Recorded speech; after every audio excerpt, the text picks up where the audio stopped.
हरे हरे हरे राम राम राम हरे हरे हरे कृष्ण कृष्ण कृष्ण हरे हरे हरे राम राम राम हरे हरे। जय राधा माधव जय कुंज बिहारी जय राधा माधव जय कुंज बिहारी जय गोपी जनवल्लभ जय गिरिवरधारी जय गोपी जनवल्लभ जय गिरिवरधारी यशोदानन्दन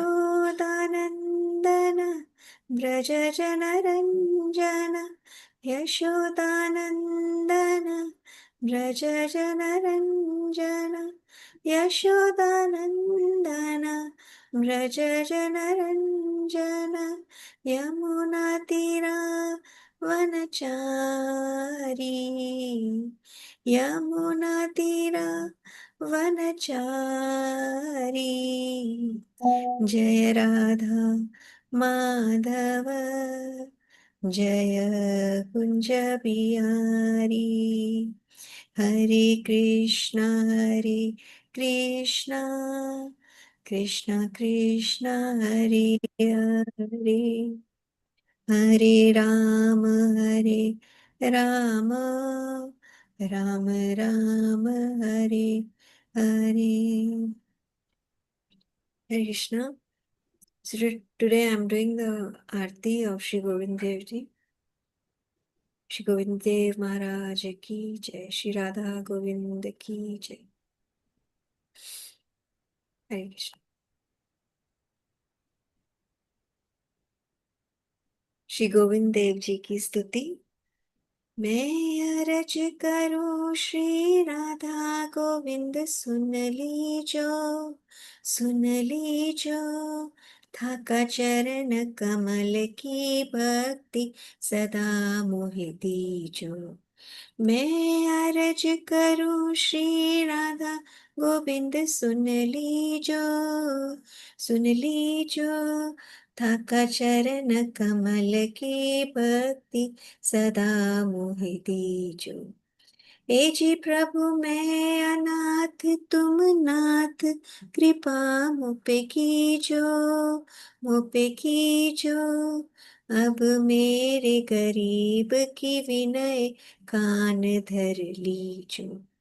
हे जी प्रभु मैं अनाथ तुम नाथ कृपा मुझ पे कीजो अब मेरे गरीब की विनय कान धर लीजो।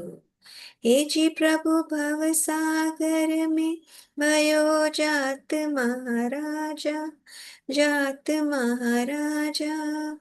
मैं वेद पुराण न सुनु की जगत के राजा। हे जी प्रभु मोह माया जंजाल जन्म की फांसी मैं फंसा जात हूँ निकसा कैसे जासी।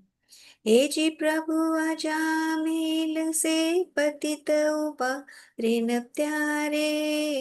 उबारे त्यारे जब सुआ पड़ावत गणिक हरि ने त्यारे। हे जी प्रभु प्रहलाद काज नरसिंह रूप हरि धर्यो जब हिरन कश्यप को उदर नखन से बिधर्यो। हे जी प्रभु द्रुपद सुता को चीर बढ़ायो बहु भारी जब दुष्ट दुशासन खेचत हारी। हे जी प्रभु ब्रज पर कोप कियो, इंद्र ने भारी। जब पावा नख पर गोवर्धन गिरिधारी।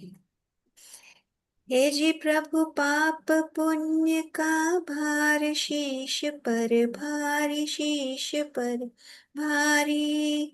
मेरा भार उतारो, आप ही हो बनवारी। हे जी प्रभु विप्र सुदामा की विनती, सुन लीजो, सुन लीजो। म्यारी हुई दरिद्रता दूर, भक्ति निज दीजो। हे जी प्रभु मुझ गरीब की सुन सुन, अंतर्यामी, अंतर्यामी। अब मेरा बेड़ा पार, लगाओ मेरे स्वामी। हे जी प्रभु भक्त वत्सल भगवान, जगत के राजा, तुम जगत के राजा। म्यारी घोर सूर की विनय, सुनो महाराज। मारी गौर सूर की विनय, सुनो महाराज। मैं अर्ज करूं श्री राधा गोविंद, सुन लीजो, सुन लीजो। थका चरण कमल की भक्ति सदा मोहि दीजो। थका चरण कमल की भक्ति सदा मोहि दीजो। श्री राधा गोविंद देव की जय। हरे कृष्णा कृष्ण कृष्ण हरे हरे, हरे राम राम राम हरे। हरे कृष्णा प्रभु जी, दंडवत प्रणाम फॉर द सेवा। Over to.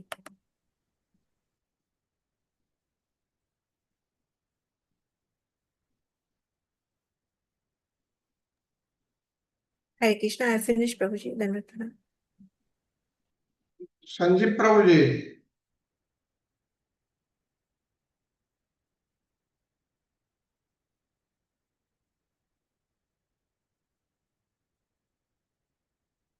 Sanjeev Prabhu ji, you can commence.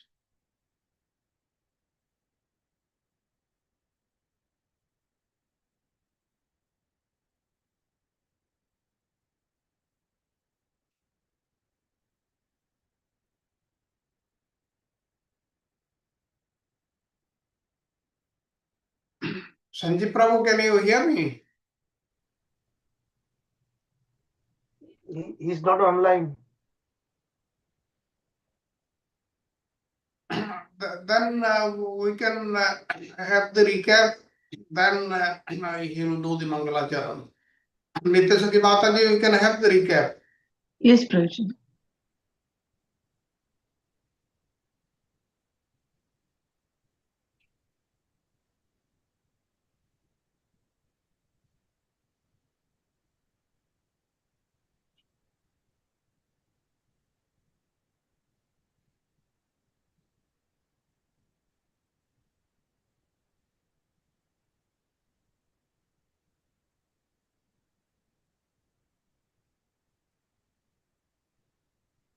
Hare Krishna. Am I audible, Prabhuji, properly? Yes. Yes, Mataji.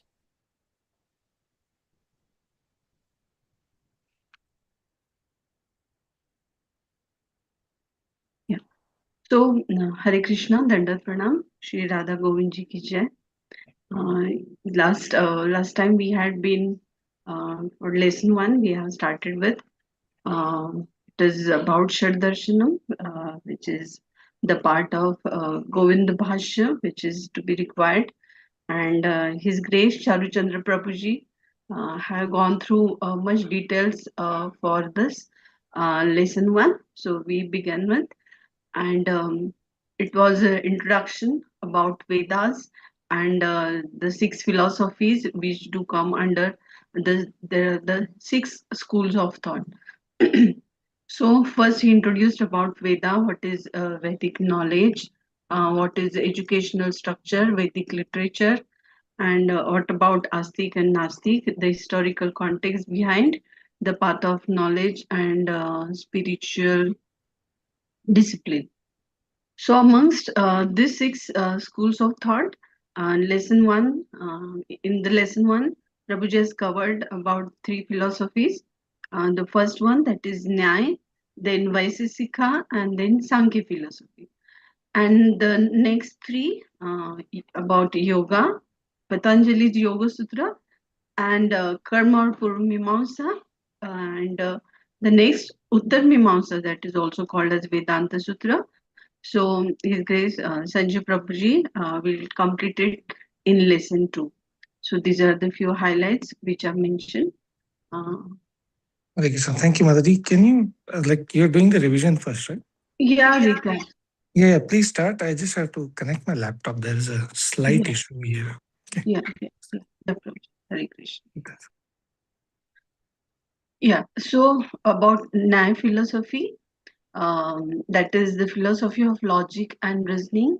About Vaisesika, it is based on Vedic atomic theory, the concept of atomic theory, and our study and the structure of atom, which starts from Kanad Rishi's Vaisesika philosophy. Then is Sankhya, that covers the non-theistic dualism. So Prabhuji have thrown light on these particular topics. So an overview, core principles, key concepts, and significance. So this particular Shardarshanam, it is being called as the 6 philosophies. And these 6 systems of Vedic philosophy, these are compiled by His Holiness Suhotra Swami Maharaj. And His Grace Charuchandra Prabhuji has woven it so nicely and has interwoven it and presented it so nicely that otherwise it was very difficult for us to grasp in this lifetime about this Shardarshanam. So thank you, Prabhuji, for your glorious contribution for all of us. I think it is stuck. Yes. So now about the questions as per our schedule, which has been discussed. So it should be more question and answer session, not the revision. So about Vedas, what are the Vedas? Can anyone answer? Hare Krishna Mataji. Hare Krishna. So you want to go ahead, Prabhuji? Go ahead. No, Veda is a direct breath of Krishna. Yeah. What does it mean? Okay, the meaning. It translates the knowledge. Okay, Yeah. significance is a ancient Bharatavarsha. Okay, transcends the modern understanding of science. So it has everything. It has the knowledge. Okay, for example, how to live. Okay, like different shastras, Dhanurvidya. Everything is there. Okay, particular knowledge Veda. Okay. Yes, Radha. Yeah. So yeah, as Prabhuji is talking about, this is the body of knowledge. Veda's presence, as is saying that different aspects of it, but also we understand Vedas, take it from where we are in mundane to a spiritual. So it connects to the both. So this is full of, that is a knowledge, as he says, also coming from the Lord, Paurishya, it is a Shruti, and it has it has potential to give us a knowledge about what the mundane as well as spiritual. That's what it sums up in a brief. Yeah, here Vedas means knowledge. No? So knowledge about knowledge. Yeah, Prabhuji have elaborately well about this and about the nature of Vedic knowledge. He told that it is apaurisheya. What does it mean, apaurisheya? It is not created by any human. It doesn't come from a human, but it is comes from the Lord Himself. So, Yeah. a Purusha. Yeah, also it has not four defects. Some can elaborate somebody else then. Yeah. Mm. It has not come from anybody's intelligence. That is Apurusha. Okay. So apart from Bhagavad Gita and Vedas, okay, remaining Puranas are written okay, with some intelligence, but Vedas especially is not drafted by any human. Yes, Prasad Prabhuji. Yes, thank you, Radha Vinod Prabhuji Yeah. and Mataji. Yes, the knowledge which emerged from the mind of Lord Brahma at the dawn of the universe, and it was passed down through sages. Yeah, who tried to compile all these Vedans, whose contribution is seamless to Sri to Krishna compile. Devasena Vyasadeva. Yeah, yeah, Srila Krishna Vyasadeva. yeah. There. Why and how come he could compile it? Because he is Lord himself, Lord Narayana himself. Yes, yes, Mataji. The Great. incarnation. Yes. Yes. So he is Narayan himself and compiled this immense reservoir of knowledge into Sanskrit text, which is being called as Vedas, and yes, and have built up a spiritual wisdom. Okay, so Prabhuji explained that it's a four-tier system which has been adopted in the educational structure of studying these Vedas. So this, what is this four-tier educational system? So it The four aligns with, ashramas. The four ashramas. Brahmanas, Vaishya, Shudra, and Kshatriyas. yeah. It is four varnas and four ashrams, right? Yeah, Brahman, Kshatriya, no?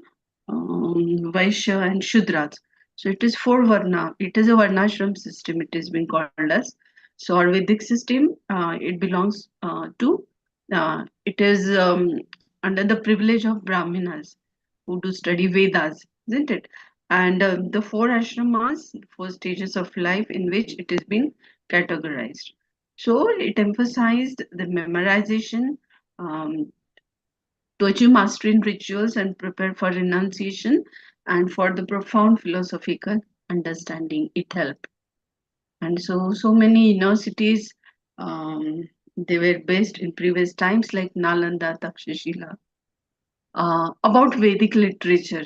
So it's a great privilege that the Bharatvarsha had this Vedic literature and knowledge, and it did try not only merely to concentrate on physical observations, but it goes much beyond and focuses on eternal truths and the journey of spiritual evolution.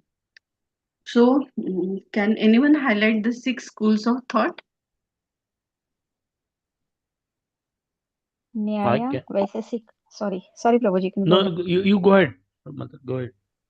Uh, Yes. the third version of it is Nyaya, Vaisesika, Samakhya, then Rishi's Ashtanga Yoga, Purva Mimamsha and Uttar Mimamsha, all Vedanta Sutras, which is Vedanta Sutras. Yeah. Thank you, Mataji. Again, revising this point. Okay, so as to acknowledge this authority of Vedas, so the several sutras and aphorisms, they are used by these revered sages, and they have enriched our Vedic literature. So, especially Vedanta Sutra, we see. So there are two categories we can see in Vedic teachings in Shirdarshana. One is Astika and another Nastik. So, Nastik philosophies, can anyone explain Yeah. about? Okay. They Yes. don't consider. Okay, but Go ahead, Mataji. Mataji, go ahead. thank you, Prabhuji. So Gnostic philosophies do not accept the concept of Atma or Ishvara. These philosophies are like they are like Buddhism, Charvaka. They don't believe in the believe in the controller, that somebody is controlling. They don't believe in God. Yeah. Yes, so they don't believe in God and Atma and Paramatma, all these concepts about Buddhism, Charvaks, and Jainism. So His Grace Sanjay Prabhuji will throw light on this topic today in today's session, lesson 2. So about the historical context, who tried for the advancement in Vedantas?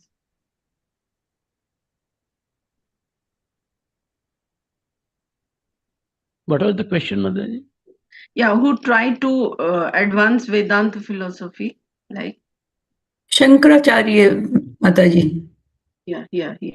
So it was the propaganda of Buddhism, and Shankaracharya tried to, who's also known as uh, we can say the astute philosopher, and it navigated the path for further advancements in our Vedic literature to build up.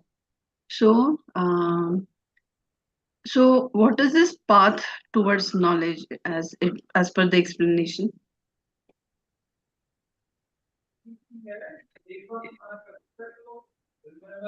Okay, so if you look into that, so there is a one basically path to knowledge is understanding and realization. That's what we look basically.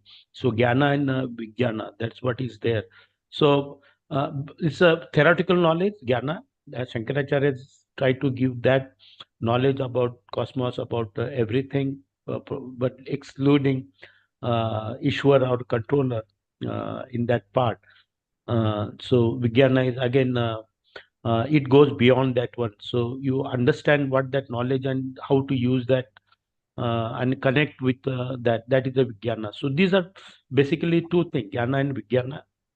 That's what differentiates path of knowledge. Yeah, thank you, Radha Prabhuji. Yes, none is a theoretical knowledge. Yeah. And like we science people, we do the practicals, we do conduct the practicals of students. So it is the practical application of that knowledge. And it is being called as Vigyan. So for practicing this knowledge, that means so as to enter in with Vigyan, what you can say, or technology nowadays, it has been further applied. And so for that, one needs to have a teacher, isn't it? So, what is, can anyone elaborate the role of that Acharya? And so, as to have on this spiritual path, how Acharya should be, or Guru, one can say.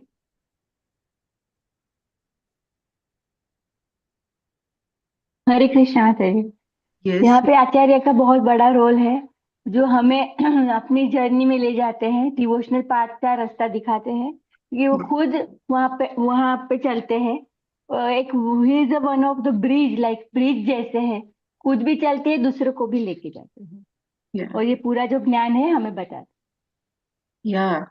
The तो Acharya. वो श्लोका हम यहाँ पे connect कर सकते, तद विधि प्रणिपातेन परिप्रक्षण Okay. तदुपदेशे ज्ञानम ज्ञानी न तत्दर्शनम। Yeah, there is shlok from Upadeshamrut also, no? Vacho Vegam, Manassa Krodha Vegam. So, the first shloka. So, that also tells about how one should select our spiritual master.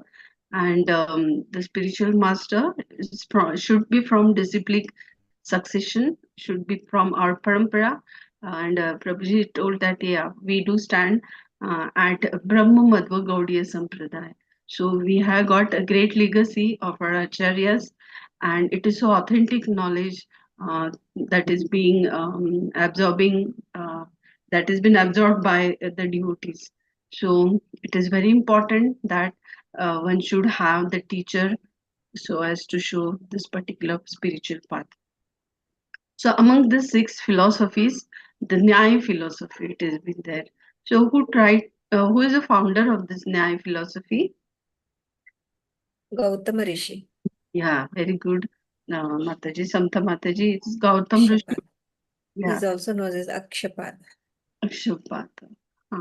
Yes, so it has given a groundwork for the principles of logic and epistemology, and it leads towards the liberation. It focuses on liberation also, and the ultimate aspiration of Nyaya philosophy is liberation, and that arises through acquisition of valid knowledge.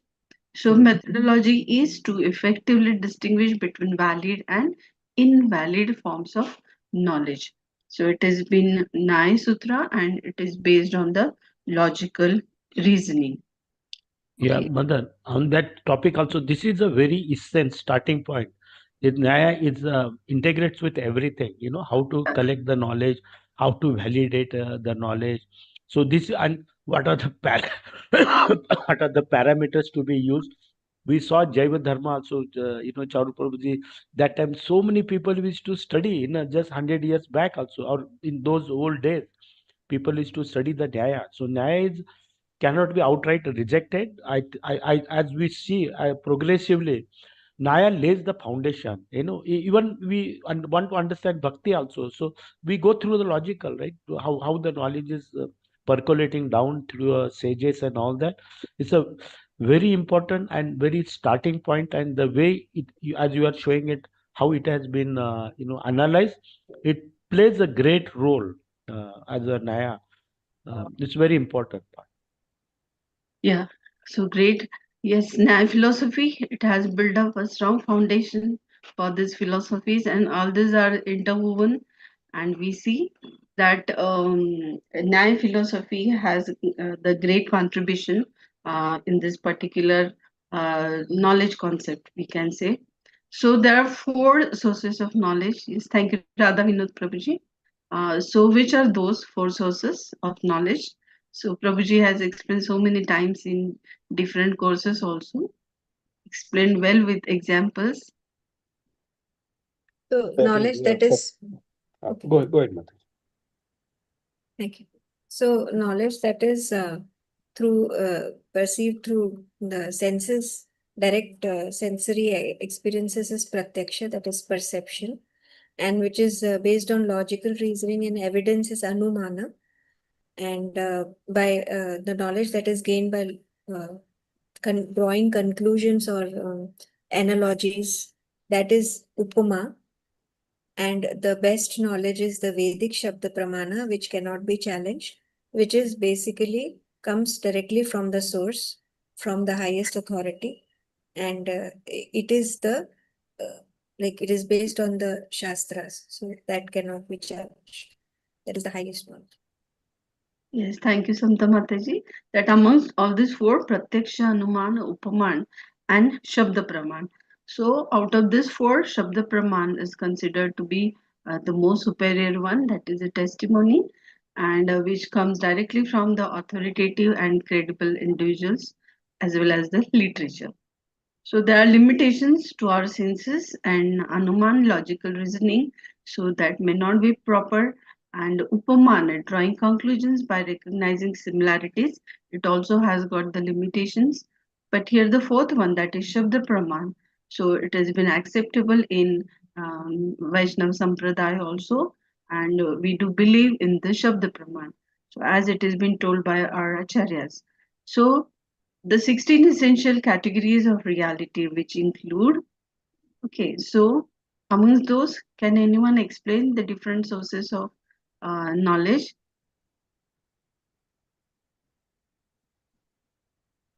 Yeah. So Yes. you want to go ahead? Go ahead, Mother. Go ahead. Please. Continue, Prabhuji. So how to collect the knowledge? We saw that basic criteria, right? Pratyaksh Praman, Anuman, Upma, Shabda Praman. Now, categorization. This is a scientific knowledge. This is what it is not just picked up from bits and pieces and connected together. So how to do that? So it gives it a lot of things. Fundamental source of knowledge. From where you are picking up the knowledge, Pramana. So Pramana, that means that's a proof, like that we look at. Then Prameya comes, object of knowledge to seek to understand. That means what we are looking. There's a lot of knowledge available around, but what is your objective? Our objective is to see is there a God. Then have that thought in place, like God's definition. He's a controller. Take one example, and then start analyzing through a different categories. Categories are groups of they have been grouped in such a way that each thing, one object, can pass through some of this test, right? That's what we look at. Samsara is in the realm of doubts. That samshaya, that means anything is here. It gives also gives a ability to question, right? Once we are object, is that God exists? Yes, God exists. So why it exists, right? It can be countered in another way also. Some samshaya, it is not a blind following. Srila Prabhupada talks about. So you can have question and analyze it through that. Then prayojana, understanding the understanding the purpose, why you want that, why you want to understand. He is a controller, right? For example, God is the controller. Nirnaya, then this will arriving at that mean. So we started with one objective, like in lab and all that, we do something like we have purpose, and then we start analyzing. So it gives us so many categories, right? So through which we filter out that knowledge. So arriving at a conclusion based on the valid knowledge. Knowledge should be valid. You cannot say that I heard from somebody is telling that. No, you are heard from scriptural, some sadhu shastra, that is okay, but not somebody gossip talk. So next, Mother, I think there are some more, right? 16 are there. Yes. Okay, I think that Prabhuji has picked up few out of that. I think that's Yeah. okay. Yeah. Yeah, about this Nyaya philosophy, the key concepts is like samasya, prayojan, and the logic argumentation, and then the critical thinking that served the foundation, and it integrates with other schools of thought also, and it interweaves with Vaisheshika, and it has later developed the Vedanta philosophy also, and it has served for the intellectual legacy, what we can say. Yes. Thank you. Nicely explained, Radhavina Prabhuji.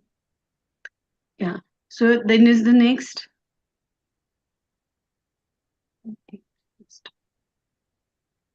Okay. Then is the next Vaisesika philosophy, a profound exploration of Vedic atomic theory. The key highlights that are given here, an overview and the core principles. Vaisesika, it is proposed by Kanad Rishi, and it serves a foundational work that outlines about the atomic theory and categories of reality.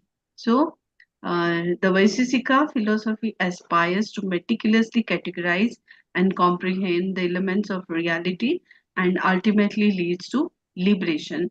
And it includes and employs a systematic classification of reality into distinct categories. And as Prabhuji explained last time, it works on the reductionist approach. And so everything comes down till the atom, and there are electrons, and that serves as the energy, and so where Lord exists. So it talks about Kanadrish's atomic theory, so which is based on Pratyaksha and Anuman Praman. So there are 7 padarthas. Can anyone highlight those padarthas on which it works? Dravya, substances, 9 Yeah, essential like earth, water, fire, air, ether, time, direction, soul, and mind. Then right. gunas, out of 24 inherent qualities, the characterized substances. Then Yeah. karma, addressing the physical movements associated with substances. Then samanya means general, highlighting common characteristics, that is disparate entities. Vishesha, Vishesha uniqueness, that is with complete different, special, distinct qualities that set entities apart.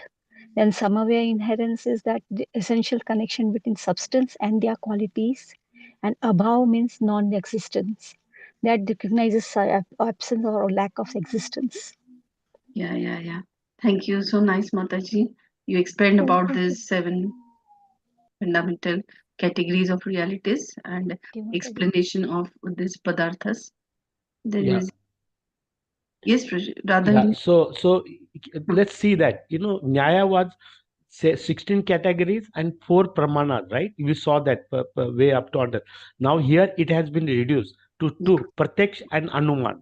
So the other 2 are removed, like Shabda Praman is taken away, then you don't have analogy is removed out of the 16 category. You have to study, look at that. Started with a big objective, that's why Nyaya was far better. Then it comes down to drill down always to the granular level. It may not be always item, but it comes to the granular level, to the level it can go deeper and deeper into that. And but they reduce the scope. Okay, so then and categories are only 6 or 7, right? So you see the difference there. Yeah. Thank you, Prabhuji. Yeah. Yeah, that all these padarthas, as we again today also know, they are made up of atoms, and we call them as paramanu, that is indestructible and eternal, and forms the building block of the physical existence. and it differentiates between eternal atoms and the transient combinations of them, that is physical elements. So about gunas. So in this philosophy, so they have explained about, Kanad Rishi has explained about gunas or quality, and the fundamental qualities, they are sattva, rajas and tamas, and that characterize prakriti and shape the nature of both physical and mental phenomena. And so Vaisheshika philosophy, it has been also connected to Nyaya philosophy in that way, and suggests us for the liberation and from the cycle of suffering. So the next is about, uh, which has been as per Srimad Bhagavatam, it has been also mentioned there, which has been Sankhya philosophy. Who proposed this Sankhya philosophy?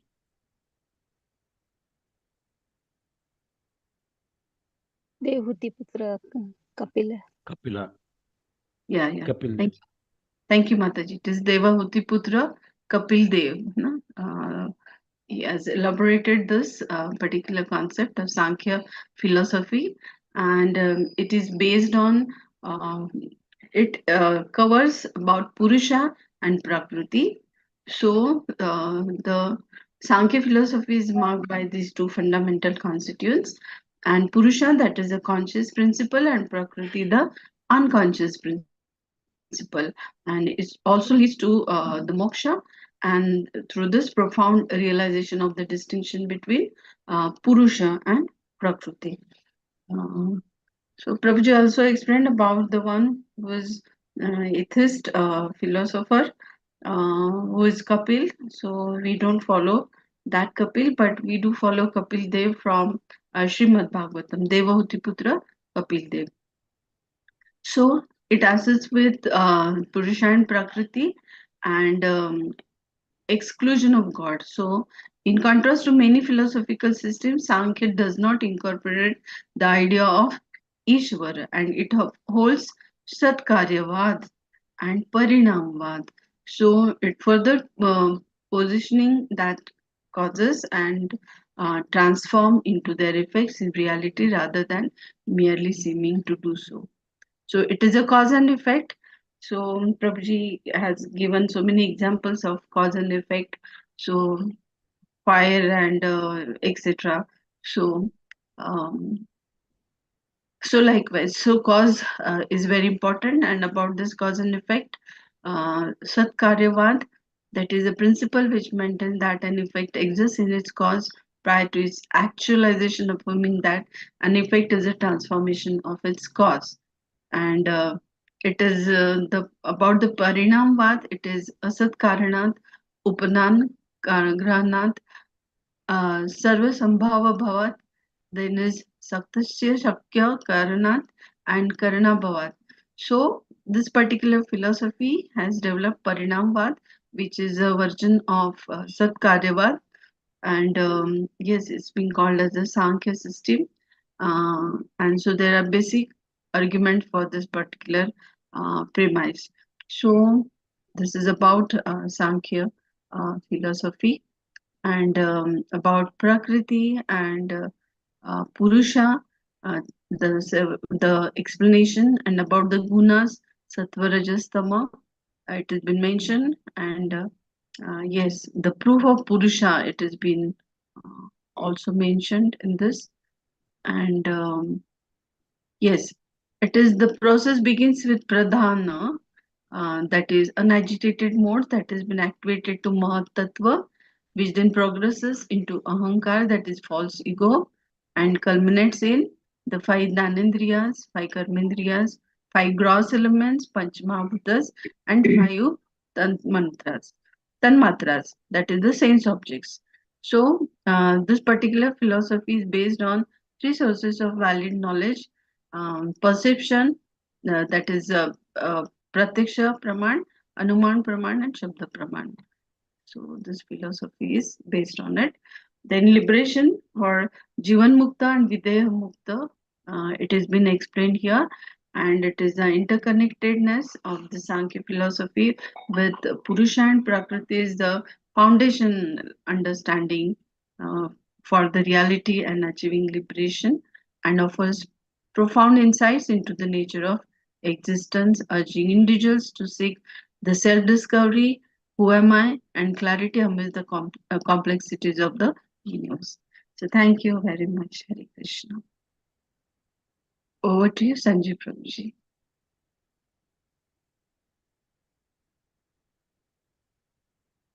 Hare Krishna. Thank you, Mataji. I will just do my screen share.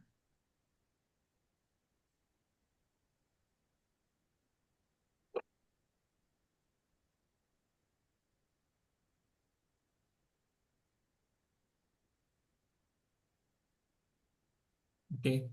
We'll first chant quickly the Mangalacharan prayers.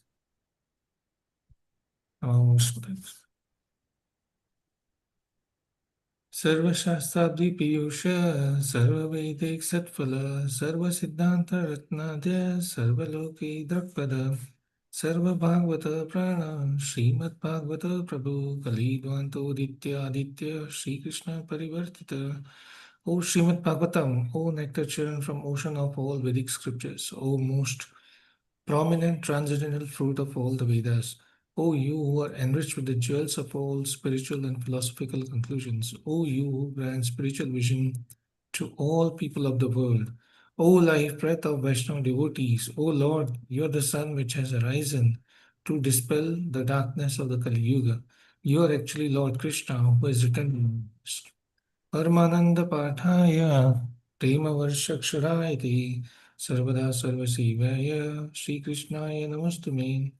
O Srimad Bhagavatam, I offer respectful obeisances unto you.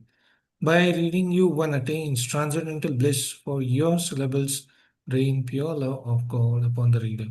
You are always to be served by everyone, for you are an incarnation of Lord Krishna. Madeka Bandhu Matsangi Madguru Manmahadana Manishtarka Madbhagya Madananda Namastume. O Srimad Bhagavatam, O my only friend, O my companion, O my teacher, O my great wealth, O my deliverer, O my good fortune, O my bliss, I offer respectful obeisances unto you. Asadu sadhu tadain ati nikhochata kara Hanamuncha Gadachinma Premna Hitakantayosura. O Srimad Bhagavatam, O giver of saintliness to unsaintly, O uplifter of the very fallen, please do not ever leave me. Please become manifest upon my heart and my throat, accompanied by pure love of Krishna.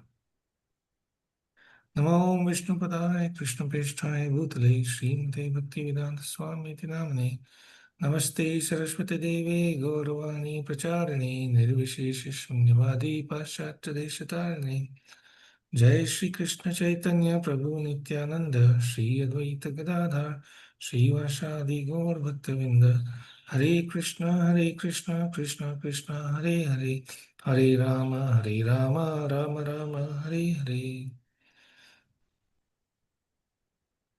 Om Jnanatimirandasya Jnananjana Chakshurumlitam Yena Tasmai Shri Guruve Namah Shri Chaitanya Manobishtam Stapitam Yena Bhutale Swayam Rupa Kadamayyam Dadati Swapadankitam Vandeham Shri Guru Shri Yutapadakamalam Shri Gurum Vaishnavansha Shri Rupam Sagrajatam Sagana Lalita Shri Vishakavitam हे कृष्ण करुणा सिंधु दीन बंधु जगतपति गोपेश गोपिका कांत राधा कांत नमस्तुते तप्त कांचन गौरांगी राधे वृंदावनेश्वरी वृषभानुसुते देवी प्रणमामि हरिप्रिये वाञ्छाकल्पतरुभ्यश्च कृपा सिन्धुभ्यैव च पतितानां पावनेभ्यो वैष्णवेभ्यो नमो नमः ओम नमो भगवते वासुदेवाय ओम नमो भगवते वासुदेवाय ओम नमो भगवते वासुदेवाय नारायणं नमस्कृत्यं नरं चैव नरोत्तमं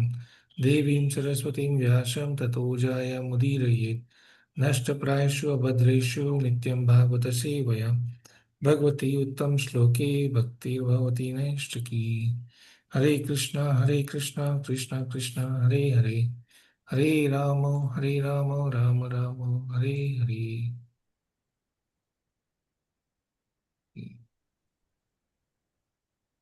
Hare Krishna, dear everyone. Welcome to today's session and thank you so much for the wonderful recap, Nitya Saki Mataji. I actually missed that class because it was a working for me. So it was a good recap. I did go through, but the recap did help. So I hope I am audible, Prabhu. Sir Prabhu, if you or someone can confirm, because sometimes the Yes, mic. yes, yes. Yes, Okay. Prabhuji, yes. Okay. Thank you, Mataji. So today we're gonna cover lesson 2 of the series of these 8 lessons, which are prerequisite to Govinda Bhasya course, which will be conducted by His Grace Charu Prabhu. So this is a wonderful opportunity which I really do not deserve, but I will try to do my best as much as I have understood to share with you all what I have read through. So thank you very much, Charu Prabhu. Our obeisances unto you. So the intent here, as Mataji covered in the recap also today, about this Jain philosophy and Buddhist philosophy, they are considered to be atheistic philosophy, means they do not regard the presence of the God or any supreme power. For Jainism, as we'll dive deeper, their understanding is they do have a lot of concepts which are picked up from Vedic system, but they deny the existence of God as a supreme controller. They think or they propose or they think or whatever is mentioned as per the scriptures they have or the writings they have is that the universe is running in a very automated mode and it follows certain rules and principles, right? So that is sort of not appropriate um, from the perspective of Vaishnava studies. However, we are diving into learning of all these different philosophies because we should know what is right and we should also know what is not so right or what is, put it directly, what is wrong. So we don't get cheated. Like Srila Prabhupada often would give an example. If you want to buy gold, then you must have sense of what gold is. Otherwise, you get cheated. And here we are talking about a supreme goal. So it is very important to know what there is so wonderful description Srila Prabhupada has given to us clearly, and Prabhuji also, that what is our sambandha prayojan abhidheya, right? What is the final goal we are looking for? What should be the process? What should be the path? So if we don't know that clearly, at least theoretically, then there is often a chance of getting misleading. Now, having reading this, as Prabhuji has written, this presentation is based on the article from Stanford Encyclopedia of Philosophy. Having gone through this, there are certain aspects we can understand which are good teachings, good moral teachings in the Jain Dharma. Okay, what are they? We'll go through that, but overall, they help us get to the mode of goodness or sattvic mode, right? Because the principles and teachings and the mode of the mode of if the follower implements that mode, then surely he gets into the mode of satogun, and then sattvam sanjayate jnanam. So my understanding or thought is that at that time this particular religion was or system was put in place so that people rise to the level of satogun, and then when you preach to people in satogun, then they can quickly accept the true path, which is the path of Krishna consciousness. However, for me, like person in this age, Kali Yuga, very difficult to follow all this. So Lord Chaitanya Mahaprabhu, Srila Prabhupada, Charu Prabhu, and all devotees are so merciful that they don't care with which mode I am in. They give us the wonderful, best, topmost knowledge.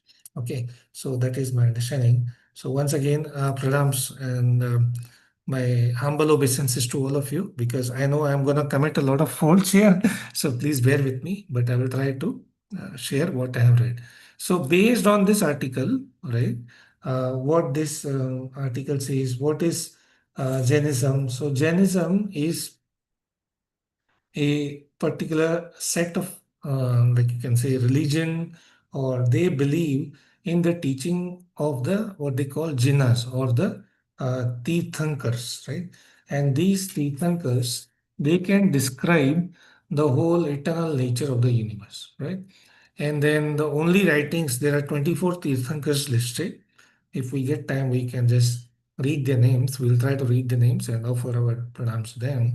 Right. Ultimately, they are elevated souls who, as per this text, they have a view of the truth, but because they are pitiful and on the situation, they did not.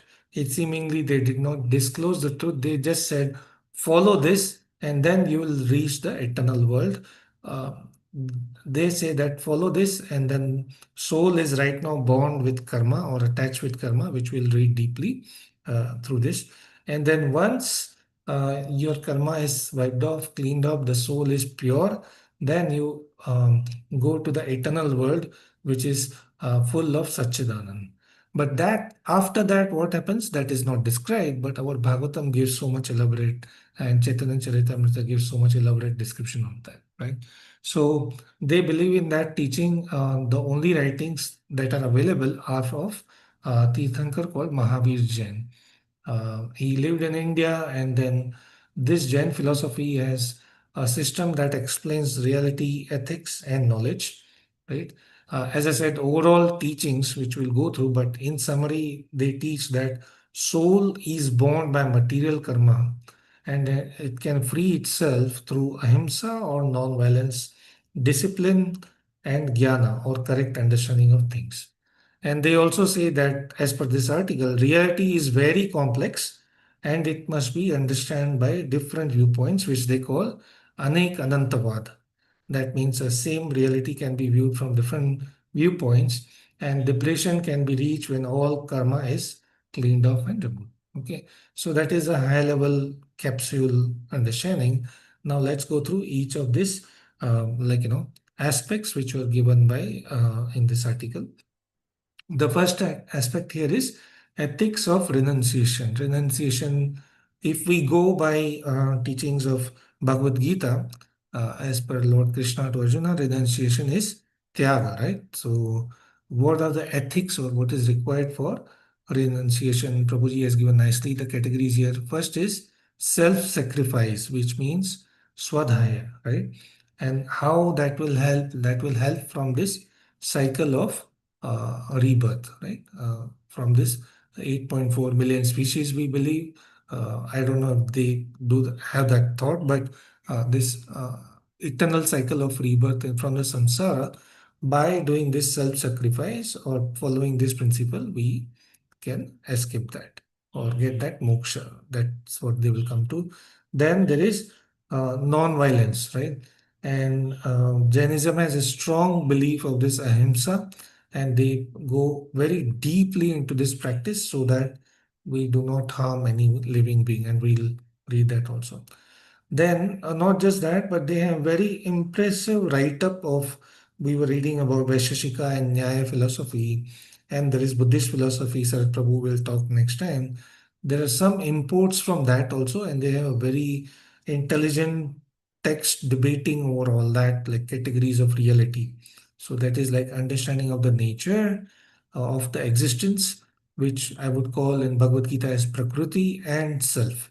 So there is they say that the whole world is constituted of two things. One is the self, the spirit, and the other is non-self, jiva, ajiva. So ajiva is non-living. So there is a very detailed explanation of all this, which we'll try to touch. And then the last aspect is liberation, where liberation is perfect, unobstructed knowledge is what the article says, means the perfect, complete knowledge, right? So these are 4 sections in the ethics of renunciation. Okay. Then then the article talks about the complete world view. How's the view of the world by as given by the Jain religion? There is about metaphysics. What is metaphysics? I wrote here. It is a branch of philosophy which deals. Keeps moving. Okay, it's a branch of philosophy which deals with like how things are, right? The knowledge about, yeah, missed that. Anyway, so it's about the atomistic and dualistic views of the universe, right? So what are the different views?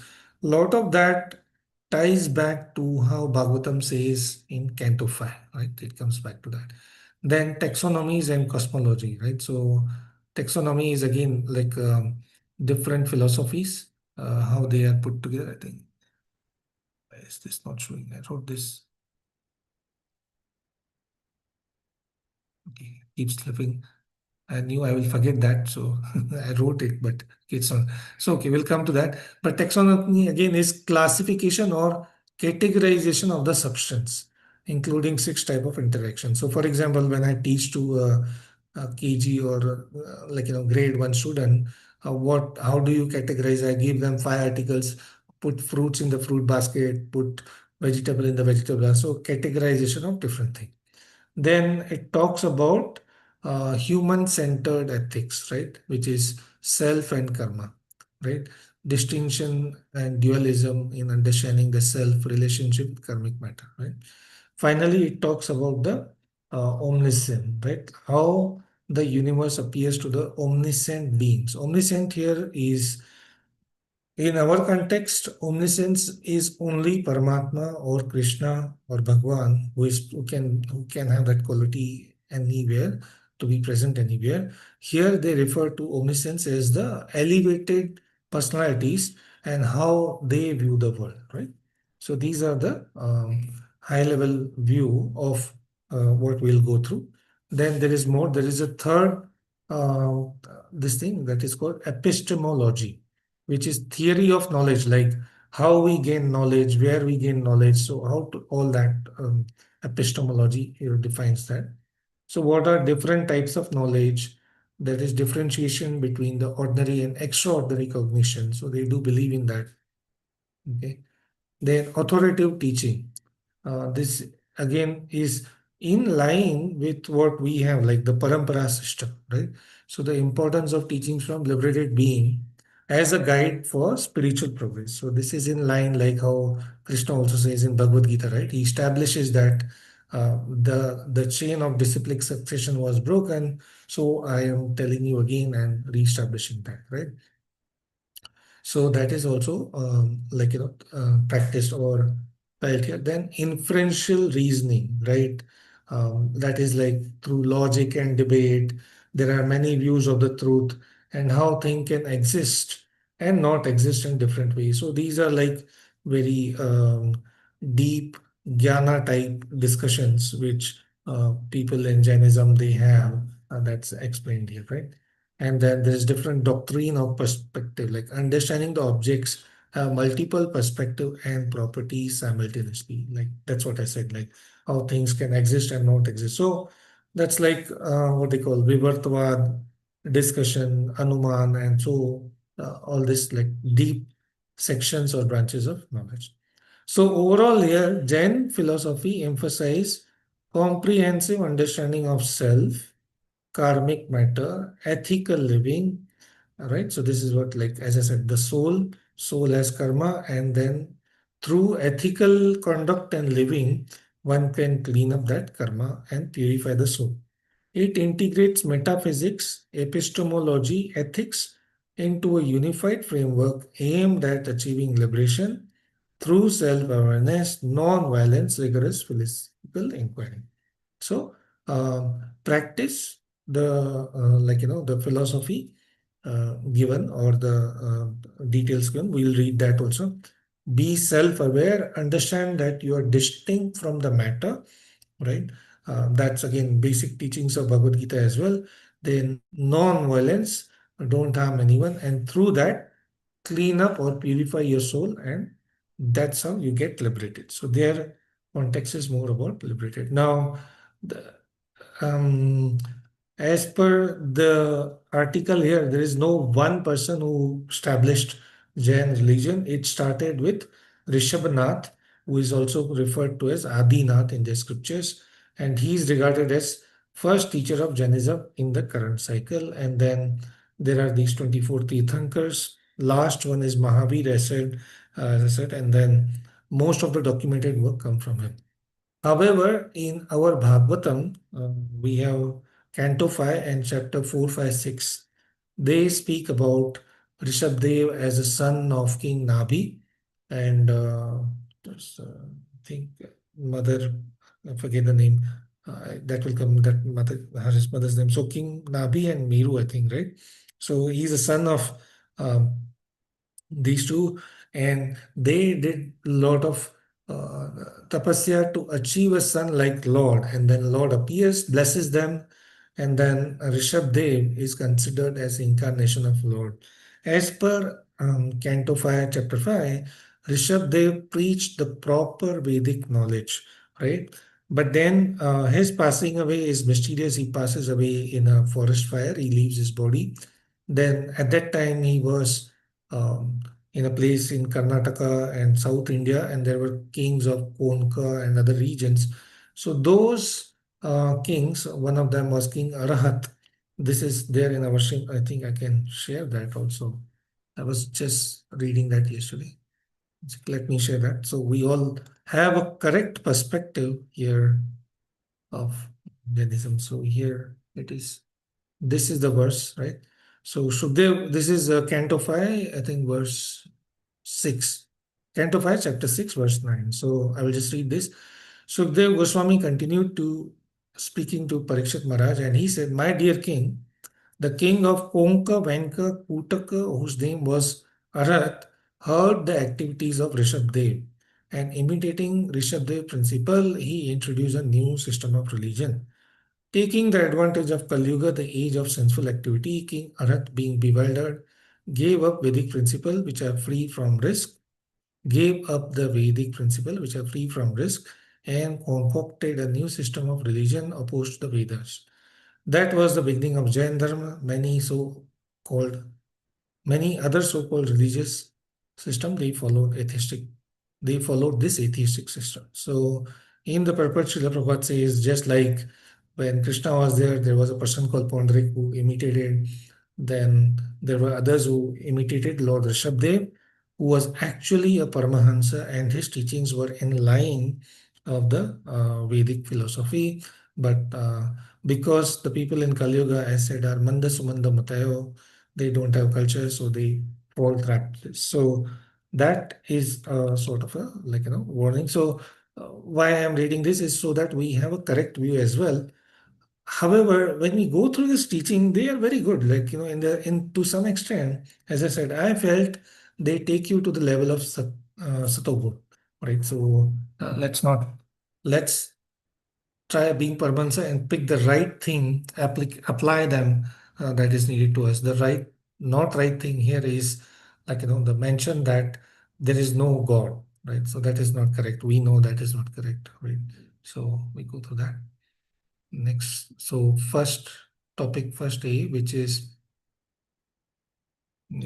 ethics of renunciation, right? So yeah, okay.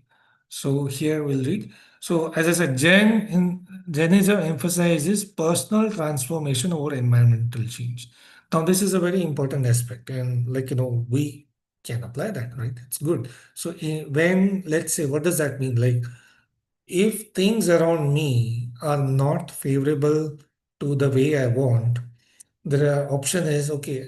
If it's a simple thing like some bad odor or smell is coming, and I can just clean up and fix that and be in mode of Satagun, that's fine. That's good. I can do that quickly.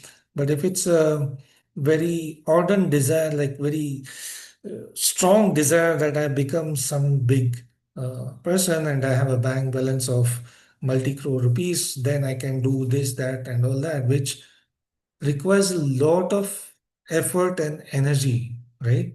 And there is no guarantee it will happen or not. Then instead of changing that environment around, that is not, I think that's a rough example here. So don't change that environment around, rather focus on personal transformation, right?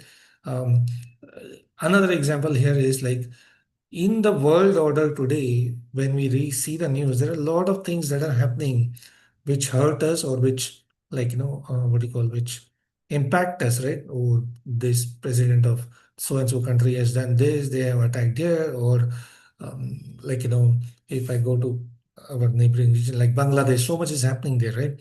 So yeah, that affects our mind, but do we have any power to change that? Do we have any accountability to change that? Will Krishna ask us, "Oh, why you did not save?" So I think we should know our limitation. Not that we don't have empathy for them. At the only best thing we can do is pray for them, right? So anything that carries us away from our sadhana, we should be very, very cautious, and we should focus on that personal transformation. So go to the inner journey rather than being affected by happenings that's outside, which are bound to impact you, because this material world, as mentioned by Krishna, is dukkhalaya shasvatam. So I'm mixing that what Bhagavad Gita says and Jainism says as, but this is a good point here, that focus on personal transformation rather trying to change the environmental, or rather focusing on the environmental change, which sometimes may be because of our internal material desire, or sometimes maybe because that's how the world is. These things will happen. We might have authority, responsibility over certain areas, certain people, like our family, our kids, but for the whole nation, maybe not. Depends on where you are. Okay. So then individuals should pursue liberation from the cycle of rebirth, which is samsara. So again, this term is a Vedic term, like samsara, as we say, is this whole ocean of material existence, and we should do follow these practices given so that we can free up yourself. And how they are to be done? Through rigorous self-discipline and ascetic practices. Self-discipline is so important. I mean, we cannot uh, uh, emphasize less on that. Krishna also says again and again in Bhagavad Gita, right? And all our acharyas, they say that, and Prabhuji also says so many times, there is goal, desire, and determination. So that should be clear in front of us. To do that, we need self-discipline. Otherwise, we get swayed. This involves renouncing the worldly possession and desires, leading to spiritual freedom, right? So if we follow this process, then we can, aim for moksha. A historic example of this commitment can be seen in the life of revered ascetic Bhadrabahu Swami, who was known for his profound spirituality. He drastically simplified his life, giving up material possession and relying solely on alms for sustenance. So, in our Vedic culture as well, right, we have this uh, different stages, right? So, there is what do you call the brahmachari ashram, brahmachari, grahastha, vanaprastha.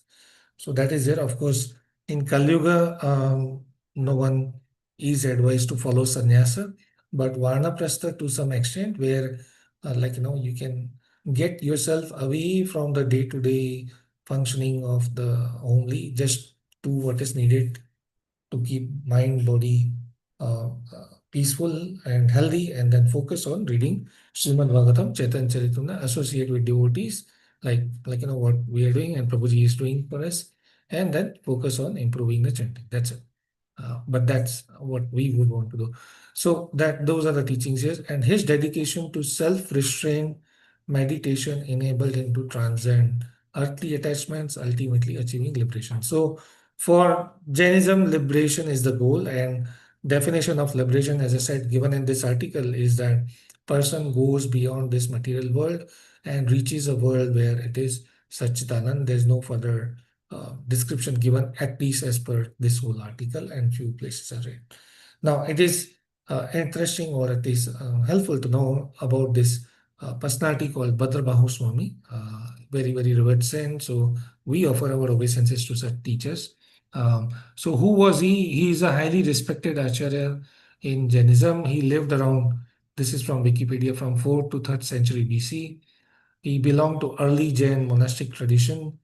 And then he was he's known to be the last master or teacher or acharya in Jain who has the complete knowledge of all original Jain teachings orally. Right? After him, all the knowledge wasn't written or handed down in a written book or text. And he wrote several Jain texts or books like uh, Avashakya Nirukti. We'll see that what is this, and Niruktis, right? And these texts, they explain what are the different Jain rituals, why they matter, how they discipline to religion. And then it is also mentioned again from Wikipedia, on the internet, that at one point in time there was a great famine in North India, where Bhadrabahu and all his disciples used to live. So to protect his people, he predicted that, and to protect his people, he, along with a group of monks, moved to south, and that's in Karnataka. Interestingly, where I am in Bangalore. Um, and that was an important event. Why that was important event? Because after they moved to um, uh, the South India, then there was a uh, there were two sects that divided in Jainism. They are called Digambar and Shwetambar. We'll talk about them. Also, it is said that Chandragupta Maurya became his disciple. So he became Bhadrabahu's disciple. And Chandragupta Maurya, he was so inspired that he left his throne and he practiced all the Jain austerities. Um, and then, as I said, when he moved to south, there was this, that's the next slide actually, Prabhuji has. So there was a divide, or there were two philosophies that came up, Shwetambar and Digambar. Now, what is the monks who moved to south, they call themselves as Digambar, right? And Digambar is Dig means the sky. Amber means sky. Dig means cloth. Means they don't even wear. They are totally naked. They don't wear anything. But Shwetambar, the monks in the south, they Shwet means white. So they wear a white cloth, right? Whereas Digambar, they believe that there should be complete detachment even from clothing. So even till date, some of the Jain saints, they are totally Digambar or naked.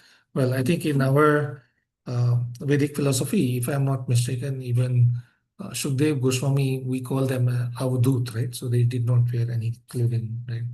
But it is like higher level of philosophy they have, the higher level of realization they have. That is amazing. Okay. So Digambar, as I said, that is total renunciation, including clothes. Shwetambar, they give a view that internal detachment is more important than external, right? Then Shwetambar, they accept Agamas, a set of prior scriptures, whereas Digambar believes that the original commentary was lost. So the original scriptures are lot, so they rely on the text and commentaries. But both of these, they give full um, respect to all the 24 Tirthankars. They both believe that purification of soul health happens through following these practices, and liberation is the goal. So that is the sum and summary of this two, right? Then to connect this ancient practice to present, this is just an example given here. How do you contrast that previous austere practices to the modern movements? Like consider, like there is a lot of movement about minimalistic living. There are a set of people who I also hear about, but I hear that they will give up one or few material attachments year on year, right? Um, Personally, I find it very difficult. Like when Kartik month comes, and I decide, like last time I decided I'm very much addicted to eating that soft, right? So like after lunch. So I thought, okay, I will give up this for 20 days, and it was initial few days were difficult, right? So giving up even small things like that, if we carefully observe in our life, we are attached to so many different things. So giving up even a smaller is austerity for us, at least for me.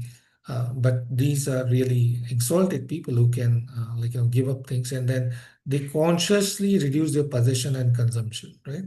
And that there is a lot of emphasis these days we hear, like to minimize your consumption, and that's very, very important with all these apps coming out.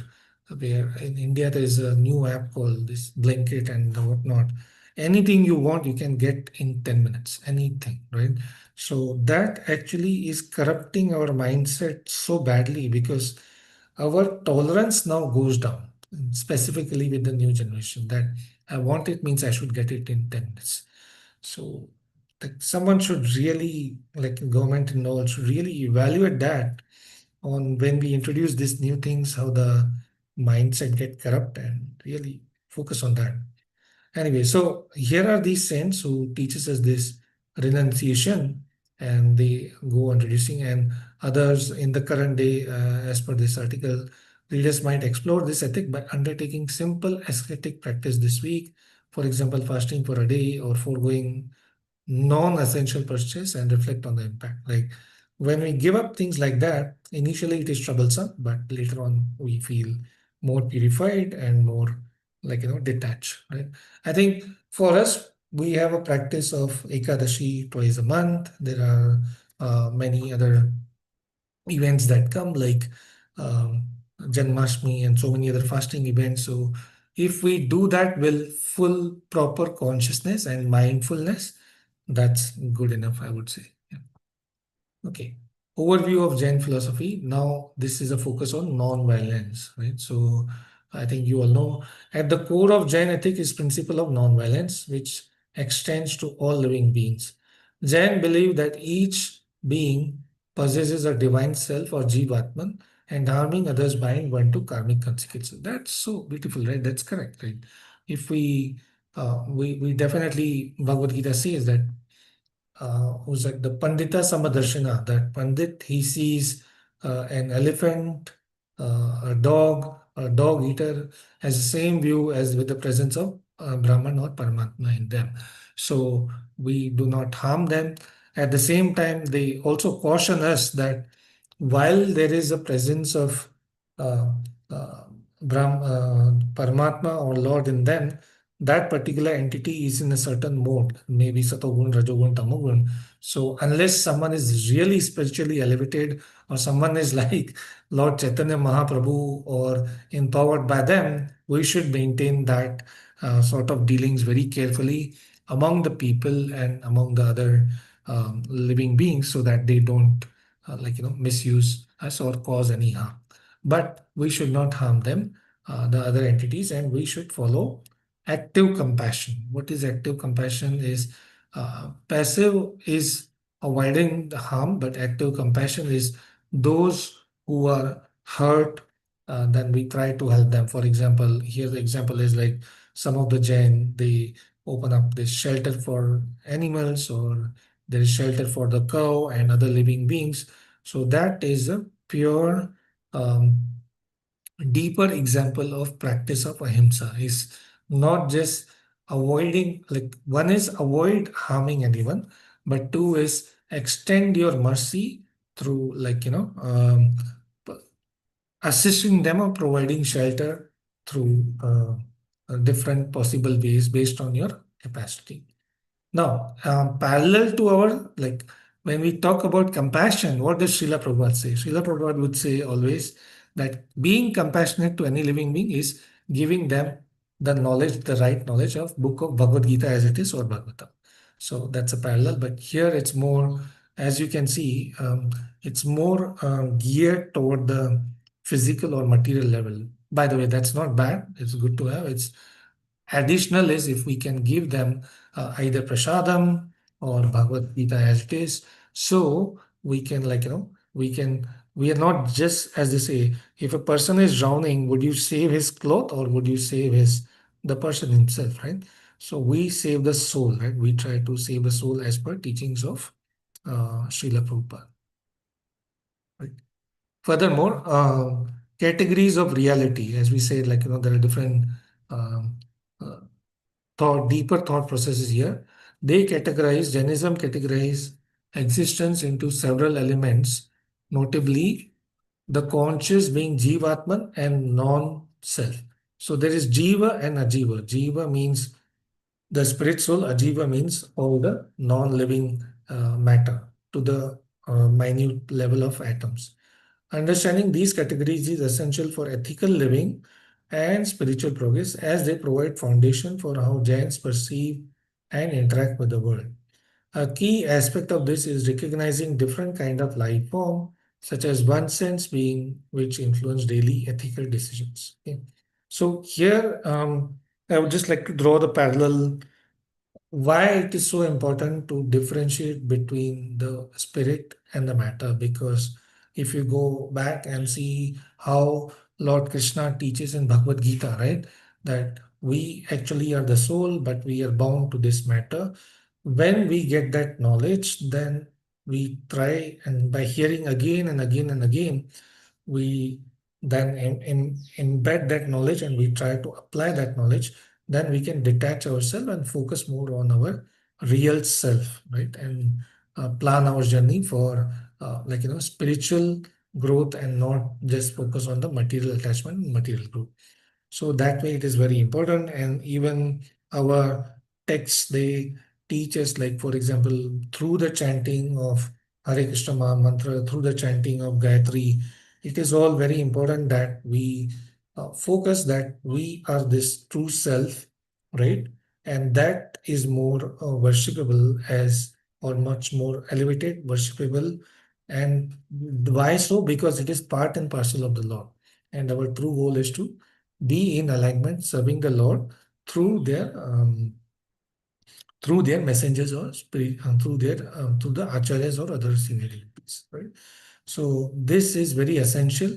Of course, Jain thought process is different or the goal is different, but our we have a very clear goal here, right? But these are the foundations, right? So that's a parallelism I will like to see. And recognizing there are like one sense and multi-sense being.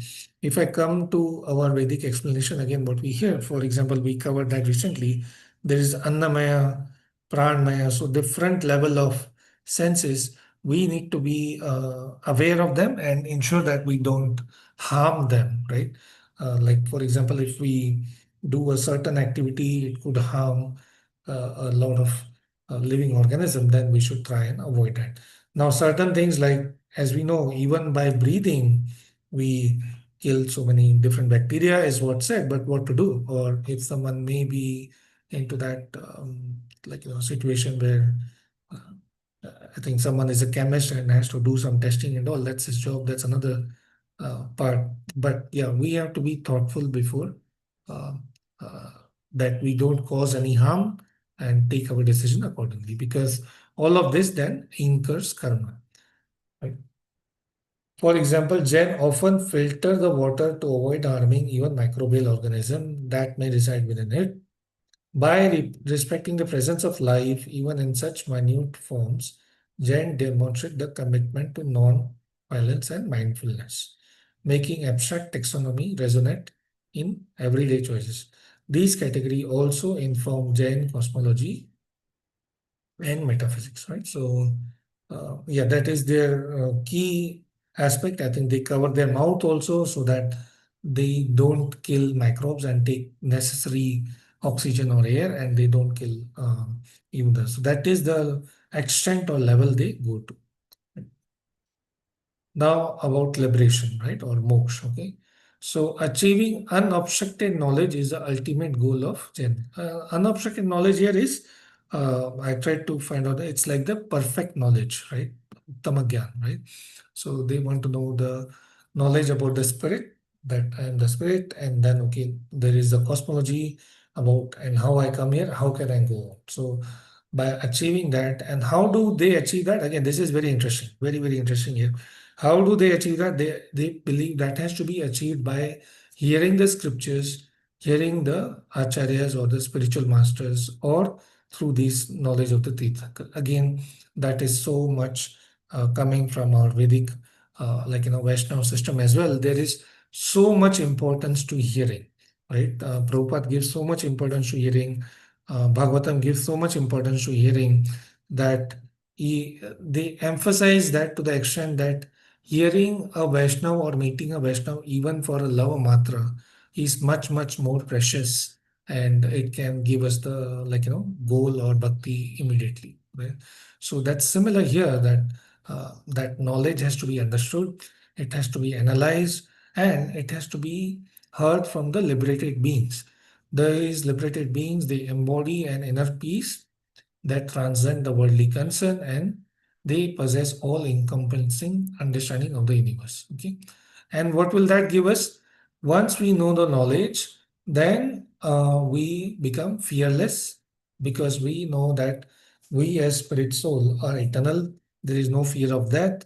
Once we get rid of all this attachments of calm, krodh, moh, even like Krishna says, then Brahma Bhuta Prasanna Atma. So that particular soul is always happy.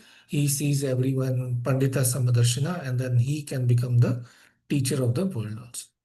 So this absence of fear allow them to approach all situation with calmness and clarity. Right? Because if we are not in the right set of knowledge, then all our thought process is very biased.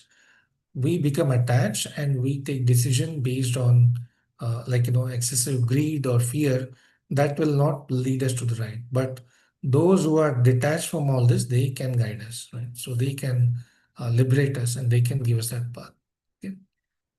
How is this state attained? So this state is attained through disciplined life of ethical conduct and introspection. And more importantly, by the guidance of an enlightened being. So that also Jainism highlight that you need a guidance, you need a master. Okay.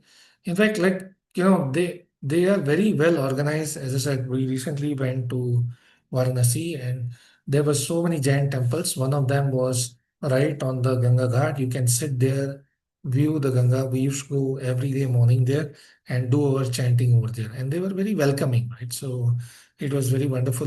They would give all free prasadam to everyone. There was a nice deity of Rishabdev, or I think maybe Mahavir ji.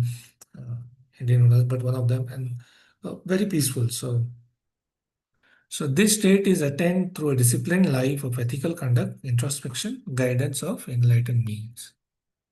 The journey from this journey from practice to omniscience. Omniscience means maybe the ultimate uh, end here, where the person is totally enlightened, can be traced as single causal chain. Means discipline lead to, okay, how does this happen? Discipline, our passions will reduce, and that will result in shedding of the subtle karma, and that will culminate in attainment of omniscience, maybe something like liberation, right? So how do they do that? What are the ways? Meditation practices like japa, in which mantras are repeated to deepen the concentration and awareness, illustrate how disciplined life prepares the way for unobstructed knowledge, right? Again, as I said, unobstructed knowledge is the perfect continuous knowledge. And if we, it just gives me that shloka, like when we reach that level of bhakti, the definition of bhakti is ahetuki apratiyata, means it is never interrupted, or unobstructed is a similar, and apratiyata, it is no hetu, there is no material reason to that, and there is no stoppage, it is uninterrupted. It goes as a significance of our pure love to the Lord, right? Okay. But that is our goal. We look for, our goal should be clear. Our goal is to achieve that pure love for the Lord and do what is needed, which pleases Lord Krishna, and who is God and all very, very clear to us, and who are the acharyas, very, very clear to us. So our goal at least should be clear.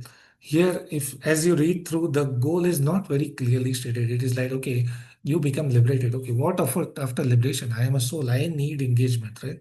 A soul cannot be it was never created, never destroyed. Very clearly mentioned by Krishna. So it always stays and it needs activity. So what is the right activity should be the question. But at this level, probably, maybe the teachers felt that the students, as we say, the mathematics teacher will not teach a grade 3 guy directly complex topics, right? So maybe they're teaching the first, okay, follow this, get to the level where you are in Satogun, and then see the reality or the true knowledge. Okay. Now, on the second section, which is the complete worldview as per the Jainism, which is the first aspect here is metaphysics, right? When I was going through the article, again, there is a lot of parallel which is described of cosmology in Canto 5. Like there is a mention of Jambu Dui, Bharatvarsh, all of that is there.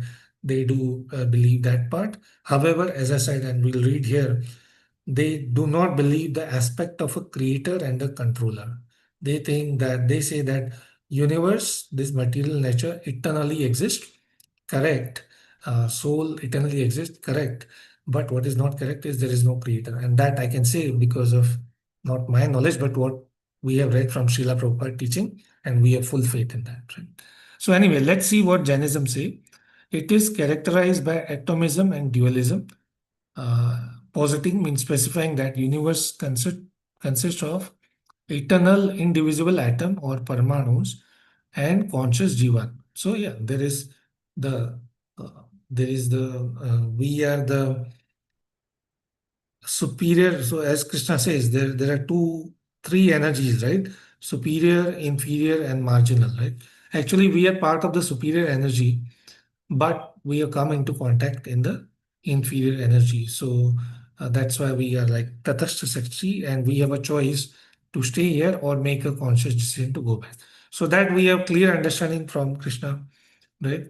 But here they think that it is only Parmanu, that means the material part, and a Jiva, and then there is a Jiva. These atoms combine and interact according to natural law without the need for a divine creator. That is what their philosophy says.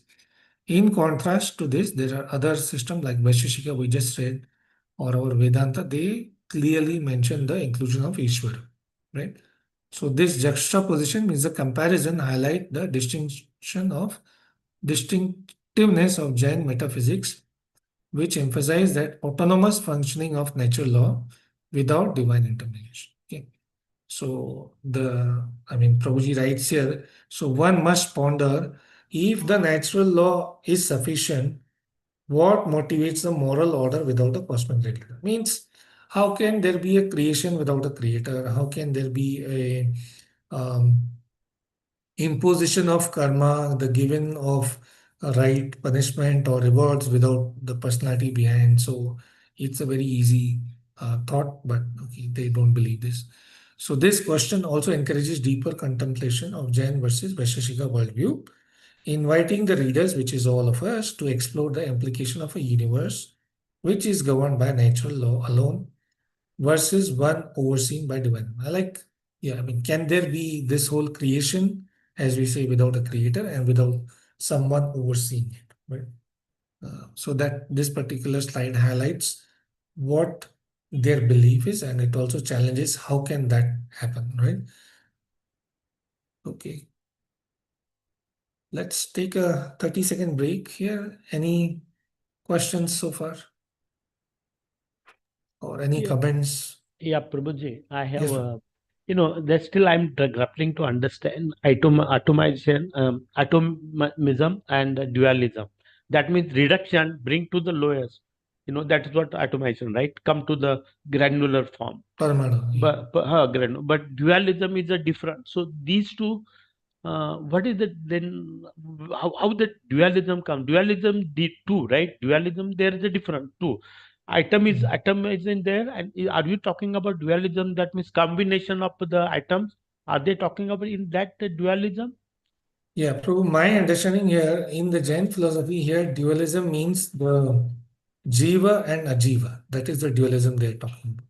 Right? Okay, so Jiva, so Jiva there and is Ajiva, Prakriti. Jiva is our spiritual, Uh, Ajiva is the non-living material things around. That's what but they talk about. But so that is the context of Jainism. But if you come to our Vaishnava context, I think dualism is uh, like what Chaitanya Mahaprabhu explains, like Achintya Bheda Veda means we are part and parcel of the Lord.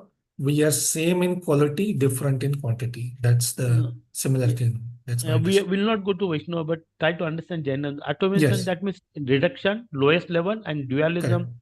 So you are telling here it can be, and Charu Prabhuji at the end he can also explain. Yes, So yes. dualism means, is it that atom, that reduction is there, at the same time there are objects existing not reductor. That means combination of a few items together. So they are talking about these two. I don't Let's really hear don't know. from Charu. Yeah, Okay. I have no idea. Thank you.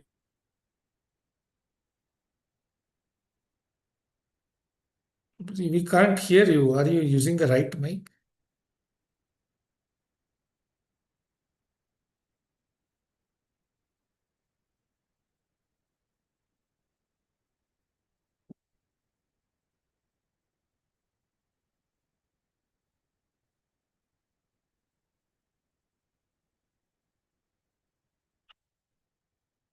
Prabhuji, we'll take a question answer. Maybe you finish that, right? That will be better. Okay. Yeah. Let's see if, because this is a very important checkpoint. that as a, this is the building block for us, Yeah. right? So Yeah. dualism is this is true, as well at the same time this is not untrue. This is not true also. That's what it looks like, kind of thing. But yeah, very probing question. Thank you, Prabhu. Yeah. And also omniscience. Omniscience, all present. Like Lord knows everything, right? That is the way omniscient. The concept. Yeah, that Yeah. interestingly is our understanding from Vaishnava. But here they say the Jiva becomes omniscient. That means he understands everything. Is that the Yes. way they are going, right? Once you That's austerity yeah. do, karmas are gone, so you Yeah. are Then you illuminated. become Come to the omniscient. Yeah. Satguna, and the all senses are Yeah. illuminated, and Yeah. you become aware of everything. That is Yes. the Can you way. hear me Prabhuji, now? यहाँ पे हम We can hear you Prabhuji, now. Yes. Yes, Prabhu. Yeah. Yes, Prabhu. Rakshamati, go ahead, finish it, what you're saying. Prabhuji like जैसे वो मायावादी philosophy में कहते हैं ना, जो आत्मा है फिर वो जैसे जैसे नॉलेज गेन करेगा फिर अब वो ही लिबरेटेड होके परमात्मा हो जाएगा, like this, right Prabhuji? Some So near to this. my understanding from the article, and Prabhuji, please clarify, they do not mention anything about soul merging into the super soul. The article says you reach a state of liberation where there is eternal abode, which is free from all the what do you call which is free from all this material suffering. That's all. It doesn't, at least in this article, and I tried to find, it doesn't explain about the concept of liberation or non-liberation. It just says the soul is purified. So, Prabhuji, please kindly. Yeah, let me first respond to what issue, very important issue that Yeah, Radha Prabhu. Radhavendra Prabhuji is raising. As Prabhuji just explained, Sanjay Prabhuji, that they do believe there is a Jeev and a Jiva, Jad and a Chaitanya. Jada means without consciousness, without life symptoms, and that is Prakriti, right? Our physical body. Now, the problem is here. They recognize Chetan, means the living bodies like us. But if you reduce it, we are also made of ultimately atoms, right? But where does the Chetana comes from? That is the concept that they seem to be ignoring. That where does the Chetana comes? The living symptoms comes. It is not coming from any kind of combination of atoms. You see that? So that is where the problem lies with these atheistic philosophies. They don't accept any kind of Ishwar Tattva. They don't believe any kind of they do a, see, if you carefully notice, even when Buddhism class comes, they lot of the things that they are saying, that is a fact actually, right? Why we are suffering? Because we have these desires, okay, and the desires, uncontrolled desires, then the suffering comes, and the only way to remove that is don't have that kind of desires and all these things. So there are the basic symptoms. We also agree, okay. But that what lies here, how do you abolish that problem, okay? And they talk about controlling, disciplining yourself, live in a very, very controlled way. They reject the Vedic authority, but what they are proposing, how to conduct yourself ethically and morally, is basically what is we are talking about now. So there is a problem here. When you subtract out Supreme Being, okay, and try to force our self-controlling, how many people can become Tirthankaras? They say they follow what they're saying, and they do believe in Manav Seva. In fact, one of my friends is a very, very strict Jainism follower, okay? And whatever she does, it's really commendable. Even the birds coming to her window, she will take care of that. Birds will be fed, everything, all right? And there was one example I mentioned in my PowerPoint also. One bird could not fly, and she took care of that bird until that bird was able to fly. So there is a what they say that you're talking about God and everything, but you don't accept the Manav Seva. There's a big controversial topic called Manav Seva, how we define Manav Seva, everything. As Prabhuji pointed out, Prabhupada said that you don't save the clothes of a drowning person, but save the person himself, right? So same here. So Jada and Chaitan, there is a duality. Okay. And then reductionism, everything reduced down to the atoms. But that even when you do that, you still don't know where the Chaitanya comes into play. And that is a soul. Okay. Many of these philosophy, one of the philosophy, the Shadadarshana that we covered about that, Vaisheshika Dharma, Vaisheshika philosophy, that also very similar to what they're talking about actually. Reducing everything to atom. And that was one of the main criticism, Vaisheshika philosophy. All the 6 philosophies are there. There are some positive elements are there. Buddhism also will see there are positive aspect of it, but they deny the existence of Jiva, Paramatma, all these things. And when we come to Shankaracharya philosophy, also will come to that extent. But let's not interrupt too much. Let's Sanjeev complete, and we may take it up in a discussion phase, okay? But you understand, I just want to directly answer to you what is dualism and how they talk about atomism. That's the problem. Yeah, Prabhuji, I think we'll take at the end atomization, dualism, and then takes to omniscience. We'll take that at the end because they are connected with each other. Okay, yes, exactly. You're right. Let him complete his talk first. My apology, Sanjeev Prabhu. No, Prabhu, please continue. Yeah. So, go ahead, continue.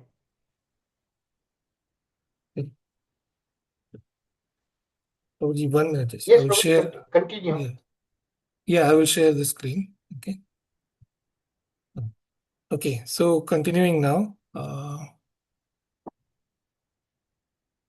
Yeah. So, yeah, many more. We took this. Okay, so we'll try to go through these now. Next, the description of the universe as per Jain philosophy, right? So they describe that this universe is a very complex structure into different realm inhabited by different beings. There are certain like superior and inferior beings, and there is a conceptual feature is Mount Meru, which is at the center, and it is about 1.6 million kilometers high, which anchors. And I think this again aligns with what we hear in Bhagavatam also. I think it mentions of Mount Meru, as I said, about the Bharatvarsh, Jambu Dweep, and all that. So that's there. And they also classify living beings into number of senses which possess.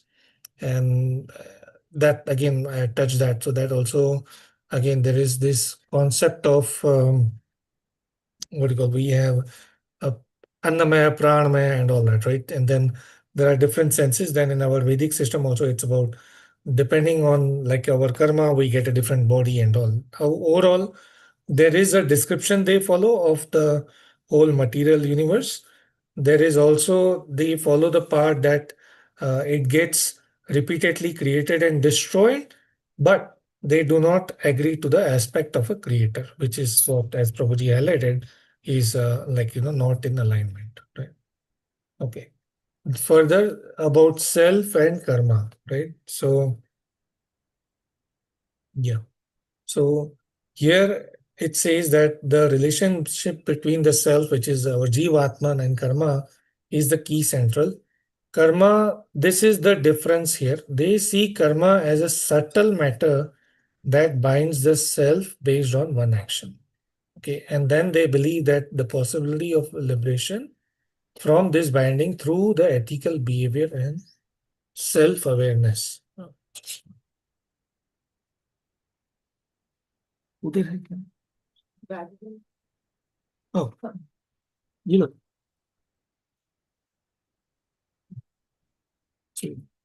Yeah. So they believe that you have to purify your soul from all this karma and then achieve that self-awareness, or as Prabhuji said, they use the word as omniscient, which we'll have Charles Prabhu clarify later, which is a bit of puzzle to me again here. Kevala Jnana or omniscience. In our understanding, omniscience means one who is present everywhere, but here they call that state of being the Tirthankar as, or a Tirthankar means the one who has attained the omniscience. Anyway, um, the word Tirthankar here signifies the founder of a Tirth, right? So Tirth actually in Vedic terms means um, a small place which has holy water, and you go there and purify yourself. And it's a way it connects you from impure to pure. So same way, Tirthankar is a person who can connect you or carry you away from this material world to the spiritual world. Right? He gives you passage across the samsara, repeated birth and death. That, in a way, is sorry. That in a way is similar to what we have a guru as well, right? So that gives me that analogy, like um, how Bhakti Siddhanta Saraswati Thakur or Bhakti Vinod Thakur, he gives that analogy that our human body is like a boat, and the then guru is the captain, right? And they take you across. The Vedic verses are the favorable wind, right? So Tirthankar is the savior and the supreme teacher of the dharma. Okay, and he's also called as Jina, means a victor, one who is victorious, who has conquered the inner enemies, right? Which are lust, anger, greed, calm, clothes, love, moh, right? And then he attains that Kevala Gyan, right? So this is about the Tirthankar, self and karma, and then the 24 Tirthankars I mentioned, right? So among them, Rishabh Nath is mentioned, the first one, and Mahavir was the last one. Now, the story of Mahavir, also known as Vardhaman, who was previously known as Vardhaman, is very, very analogous or similar to Gautam Buddha. Like he was a king or a prince, but then he left his riches and he did very, very austere practices to get that stage of get to the stage of purity. Okay. Now the types of knowledge, right? Now this section third is epistemology, the types of knowledge. So the Jain thinkers, they classify knowledge into various types, including ordinary sensory knowledge, higher forms of cognition. They stress the importance of direct knowledge of self as a means of understanding ultimate truth. So the article here which we are following, it defines or it walks through the evolution of the Jain knowledge, right? So they have redefined their ideas. It says they have taken some concept from Nyaya philosophy, Buddhist philosophy, but they have kept their own unique view here, which means the soul uh, and this jiva, the universe is eternal. It's recreated. There is no creator or controller. The goal of soul is to purify and then achieve this liberation or moksha. But they have adopted some thought process from Buddhi and Nyaya philosophy, and they say that there are different type of knowledge in Jainism. It says there is darshan or intermediate perception, right? And then um, there are four types of these. There are four subsections in these. I don't think we'll go deeper into that, but that just a highlight here. Then there is jnana, or what they call cognition. There are 8 types that are divided into correct knowledge, incorrect knowledge. The correct knowledge is achieved through the sense knowledge, testimony, mental knowledge, cosmic knowledge, and absolute knowledge. These are the 4 categories. And then incorrect knowledge is of 3 types, which they call uh, knowledge through wrong sense knowledge, wrong testimonial, and wrong mental. So they categorize the knowledge as correct, incorrect, right, and wrong, right? That's a bit different from what we have. We believe very clearly that, as Srila Prabhupada says, that in this in this particular situation, we have completely 4 defects and only the liberated beings, or the advanced being, who come through the channel of this parampara, they only can give us the right set of understanding, or they can free us up and give that, right? So that's a slight difference over there. However, they also believe this authoritative teaching means that the knowledge can be received in spiritual progress by liberated being. They call them as aptas. Okay, and then we should follow this. Every practitioner should follow this avashyak nirukti. Avashyak means mandatory, right? And nirukti means the process. So they have this different processes, what they call six essential practices they should do every day. Avashyak means they call it samyak, chaturvishmati stava, vandana, pratikamana, kayotsagra, pratyakshana means that same thing again. Practice of inner calm and equality, devotion to the 24 Tirthankars, respect to the teachers and monk, self-review and repentance, detachment from body, and taking vows and restraint, right? These all were given by Bhadrabahu. We just read about him earlier, and he was one of the earliest. So all by following all of this, right, what happens then? This four kashayas, they are called Krodh, Lobh, Mana, and Maya, that they go away, right? So that frees the soul. So that is the belief, right? Now, epistemology, as we say, that how the knowledge is gained from where, right? So Jain philosophy incorporates this rigorous logical reasoning. So inference here means what? Like anuman, right? We have read that in our different teachings from Jiva Goswami as well about inference in the, I think one of the Tattva Sandarbha, or where you probably took us very deeply into that, how he uses, see again, how you apply things, how Jiva Goswami applies all this is to establish the authority and superiority of Bhagavatam, right? But here again, this Jain thinker, they engage in debates, use this inference, they refine their understanding, but again, their goal is only liberation. And as Prabhuji said, there is no clear concept of where self comes from, what it depends on. They just say, okay, we are self. And yeah, so they believe through careful argumentation and logical analysis, then philosophers from both means here Jain, Buddha, and other tradition, they will challenge each other assertion, highlighting the intricacies of divergent views. So they would have a proper place they call a debate hall, where there will be debates held between different sects, and they will use this inference. They call it swartha anuman, that is inference about yourself, or parartha anuman, that is inference or debates concerning about different belief, right? So that's what this is. And then they would also they deployed a logical model, say from Nyaya, and they would use a 5-step argument. Bro, can you do it fast? Just one I second.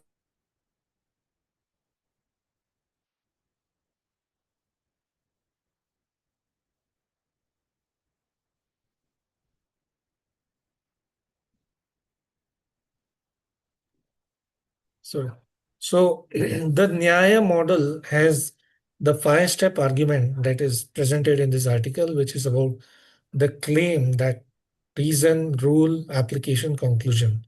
So for example, one can make a claim that sound is not permanent. And what is the reason for that? Because it is produced. Sound is produced. I am speaking, producing the sound, so it is not permanent. And the rule is here, whatever is produced is impermanent, like a pot. So it will be destroyed as well. How do I apply this? That and then apply that sound is produced, and the conclusion is therefore the sound. So this is just an example how they use the Nyaya model. But the Jain, they refined that. They said that of these five, only two are important: claim and reasoning, right? Why? Because we should be very focused. For example, if you're seeing an archer, trying to aim at something, but if you don't know what the goal of archer is, then you are missing the point. So focusing on the goal is more important. So they take only two things from there. So that's some in depth about this inferential reasoning, how it has evolved in Jain philosophy and what they have taken from different aspects. I don't think we need to worry too much about that. We have wonderful, like, debate and inferences from Bhagavad Gita and what Bhagavatam and Srila Prabhupada has given us. But this is okay, good to know side by side. Then they call about this realism and many-sidedness, which is what I said earlier. Anek Anantavad, right? So here, Anek Anantavad, what it means that the same reality can have multiple sides. For example, there is a half glass, one vision, one viewpoint can be it's a half glass, other viewpoint can be half empty, other viewpoint can be half full, right? Then the other example, someone may say today is hot because he's standing in the sun, but other person may say today is pleasant because he's standing below a tree, right? So both of them are correct viewpoints, but from different perspective, right? From there, right? So that's there. But however, we see that all these viewpoints from when presented from the material perspective, they are defective. They are going to having this four defect. And hence, all we have read from the scriptures so far that only the Apaurusha or the Vedic readings that come, which are by Apaurusha, and when he decides to reveal, then we get that. And we can also get that through the mercy of the Acharyas or Lord Chaitanya Mahaprabhu. So, in conclusion, for this epistemology, Jain philosophy emphasizes detailed understanding of the self, the karmic matter, ethical living. By integrating ethics, metaphysics, epistemology, it creates a comprehensive framework for achieving liberation. So their goal here is liberation through the clearing of soul from the different impurities. This philosophy inspired personal salvation, respect for all life form, guides the practitioners to compassion and mindfulness. Ultimately, it encourages individual to strive for liberation while nurturing empathy and awareness in everyday life. So that completes the three sections of the Jainism. We just quickly go back and then come here. There was this ethics of renunciation. We went through what they believe, like self-sacrifice, ahimsa, the categories of reality, liberation. Then what is a complete worldview? The metaphysics, taxonomies, I think they also have that belief in Jambudvipa, self and karma, that is practicing the daily practices, and then that will take you to omniscience, which here it says that it's insights of the liberated being regarding the.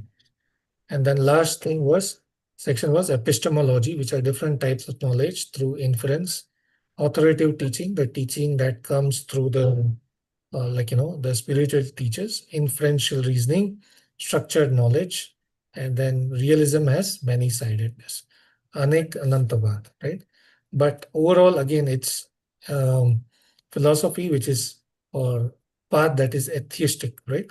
Now here Prabhuji has given Jainism and Buddhism the uniqueness of atheistic philosophy of both Jainism and Buddhism. So Jainism, Buddhism have long been subject of honor for those exploring. Yeah. Okay. But they deny the absence of creator or God, and they focus on individual liberation, right? So Jainism does not posit creator God or a supreme deity that govern. However, they do mention of these 24 Tirthankara. They also mention about the 24 different gods or higher being, but they reject the idea of a creator. And their focus is liberating the Atman from the cycle of samsara, and that liberation is achieved through the self-effort, personal effort, ethical living, and adherence to jinas or Tirthankara, right? Acknowledging is yeah. Okay. So I think that, yeah, okay. Oh, there's more, sorry. And then the role of Tirthankar. So these Tirthankar are revived spiritual teachers. They are not seen as gods in traditional sense, but they are liberated soul who act as a path. And they also have this Namokar mantra, which people must chant continuously or every day to achieve that set.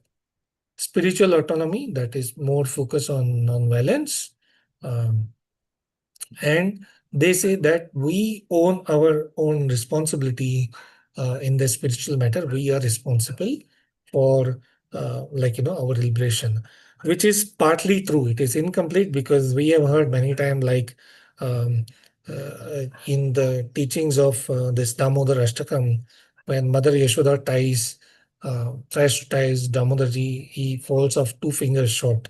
So as we know, 1 finger is our own responsibility, which is right, but the missing factor here is the grace or the mercy of the Lord. So that is equally or rather more important. If that comes, then as we say all time, we chant every morning, Mukam Karoti Vacham. Like if Lord Chaitanya mercy is there, then the Apanga can cross the mountain, or even the dumb can speak the deep knowledge, right?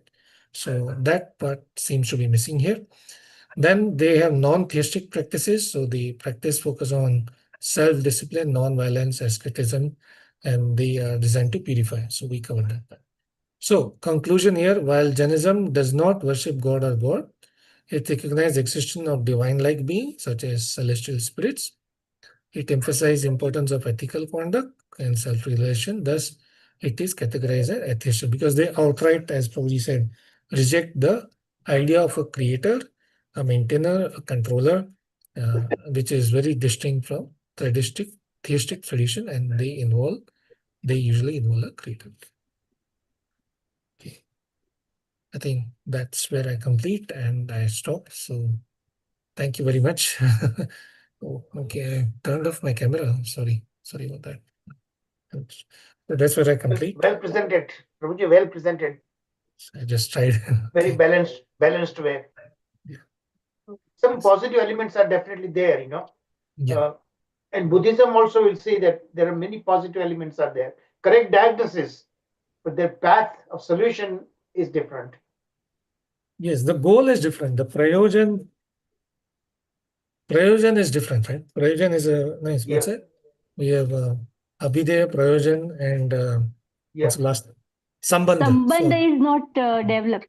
Sambandha is not there. It's missing. There's no mention. There's no mention of Sambandha. Right? There is only Abhideya. Okay, you have to do this, follow this. Follow this for what? प्रभु जी मुझे So- लगता है कि ज्यादा से ज्यादा वो सत्वगुण qualities को कल्टीवेट करने Correct. के लिए ज्यादा स्पेशली अहिंसा Yes.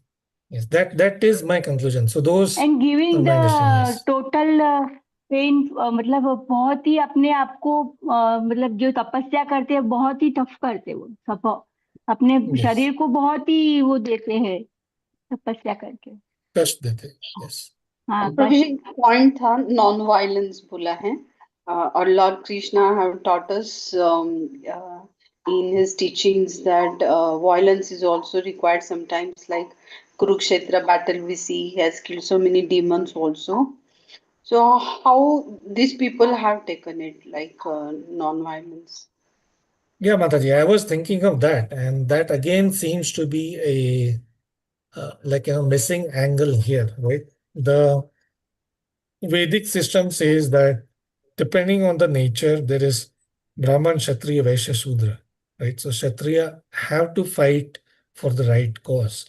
So violence, as Prabhupada says many times, is deemed necessary. You cannot say, in fact, he was outright and against, even I mean, this is being recorded, but Srila Prabhupada was totally against Mahatma Gandhi concept of non-violence as well. So that does not seem right. At some point, even in Bhagavad Gita, right, in chapter 1, when they talk about the aggressors, right, even when Arjuna says there are different kind of aggressors, and if someone attacks you, your property, and takes away, then you have full right to defend yourself through the required violence. So we cannot eliminate violence from this whole equation. Right violence is must, and to some extent, for example, even if we go in a very miniature, like if I am a father, my son does something wrong, if I don't correct him through the right set of punishment, then to some extent that is also violence. I might slap him. I mean, I have slapped my son several times. He still remembers that. So to some extent that is a violence, but that violence is for correction, right? Right? Or as Prabhuji, you sort of sometimes feel guilty of, like, But you are doing right. You are a teacher, so you have full authority to correct us. So I think, Mataji, to me, that seems like, from my limited understanding, it seems like a flaw. We cannot Yeah, avoid that. yeah. Hare But Thank Krishna Prabhuji, please Prabhu. add more. Mm. This is my. Yes, yes, No, you said it. that is very, very Hare correct. Hare Krishna Prabhuji, Dhanot Pranam. Hare Krishna, Prabhu. Yes. So, as usual, wonderful session, Prabhu. I have one fundamental question, Prabhu. Okay. We know what is a triggering factor for Buddhism. Okay. Lord Krishna himself, not like this calling the Vedas, okay, taking the Vedas, and thinking it as a permission and doing Jiva Hamsa. He didn't like it and he came. Yeah. And then he stopped all that. He rejected Vedas, okay, to protect animals, yeah, all Jivas. Yeah. And then he was successful in that mission. Now, what is that is, I would think of Jainism is also part of Sanatan Dharma initially. Okay, what is that factors they want to deviate from Sanatan Dharma? Like which I have, example which I have mentioned for Buddhism, Prabhu, for Jainism. Very nice question, Prabhu. So first, I will ask a question against a question. Please don't mind. Whatever Srila Prabhupada and written in Bhagavatam, you believe that, right, Prabhu? Yes, yes, true. Yes. So I will just share because I was also curious about that. I found Mm. that and I read that. So in Oh, is it? response to your question, I will just read that because I don't Okay. need to answer then. So we'll go here, Okay. Prabhu. We'll read this puppet. This is Okay. Bhagavatam, Canto 5, Chapter 6, 9. Right? Here, Prabhupada says, Shukdev Goswami continued speaking to Maharaj Parikshit. My dear king, the king of Konka, Venka, Kutaka, whose name was Arat. So this particular king, Arat, he heard the activities of Rishabdev. Now remember Rishabdev, there were two chapters about Rishabdev in Canto 5, 4 and 5. He is born to King Meru and Nabhi based on their tapasya, and he is considered an incarnation of Lord. And he preached proper Vedic, religion. Very proper. If you read that full chapter, the teachings of Rishabdev, totally in line of Bhagavad Gita. But this person, King Arat, he imitated Rishabdev principle. And then he introduced a new system of religion. Why he did that? He taking advantage of Kali Yuga, age of sinful activity, King Arat, being bewildered, gave up the Vedic principle, which are free from risk, and concocted new system of religion opposed to Veda. That was beginning of Jain. Okay. So Srila Prabhupada gives us very clear picture. This person, King Arat, he followed Rishabdev principle, he concocted, he started this part of Jain Dharma, right? And then many other so-called religion also came. So why he did that, that also is made very clear that it is concocted, he took advantage of people. Also, uh, what he did is he removed that concept of creator. He kept everything, but he removed the creator. Right? That was also Srila Prabhupada gave us many examples. Like there is people who would write what do you call Bhagavad Gita, but they would remove Krishna from Bhagavad Gita, right? They would say, "Oh, this is not Krishna; he's some Paramatma." So, in a way, if you trust Bhagavatam, which we all do, as given by Srila Prabhupada, this is a concocted form of religion. It is started in Kali Yuga.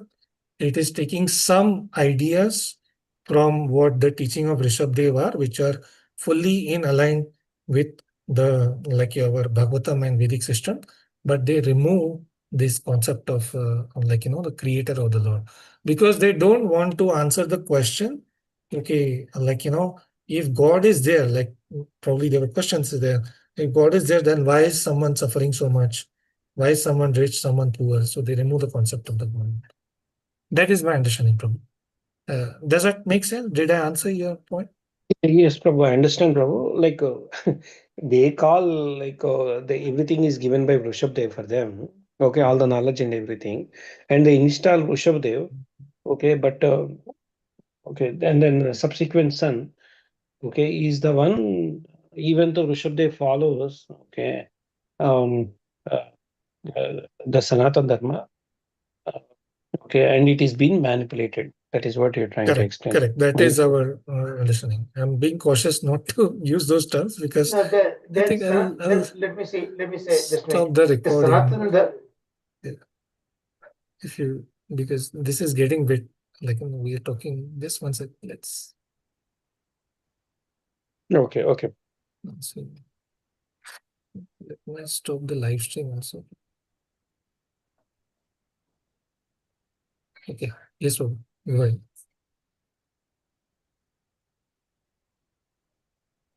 Yeah, we are good.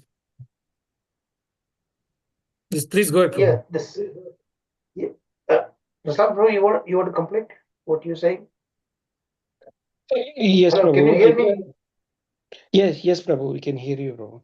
So, just it is almost like removing head, okay, from the entire body, okay, because the creator itself is being removed, okay, from the purport. What I understand from Sanjay Prabhu has shared, which is drafted by Srila Prabhupada himself. Yeah, yes, Prabhu.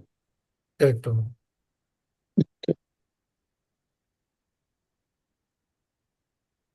Sir, But Babu, you had something to share? yeah. Sorry. Yeah. The question is Sanatana Dharma. Ah, Obviously, the spirit of Sanatana Dharma, they are also very strictly following, right? Self-discipline. That's the highlight of it. You completely purify yourself by following the austerities and so on like that, So, and don't commit violence, don't injure others like that, So basic tenets of our dharma, they're following. But Sanatana Dharma goes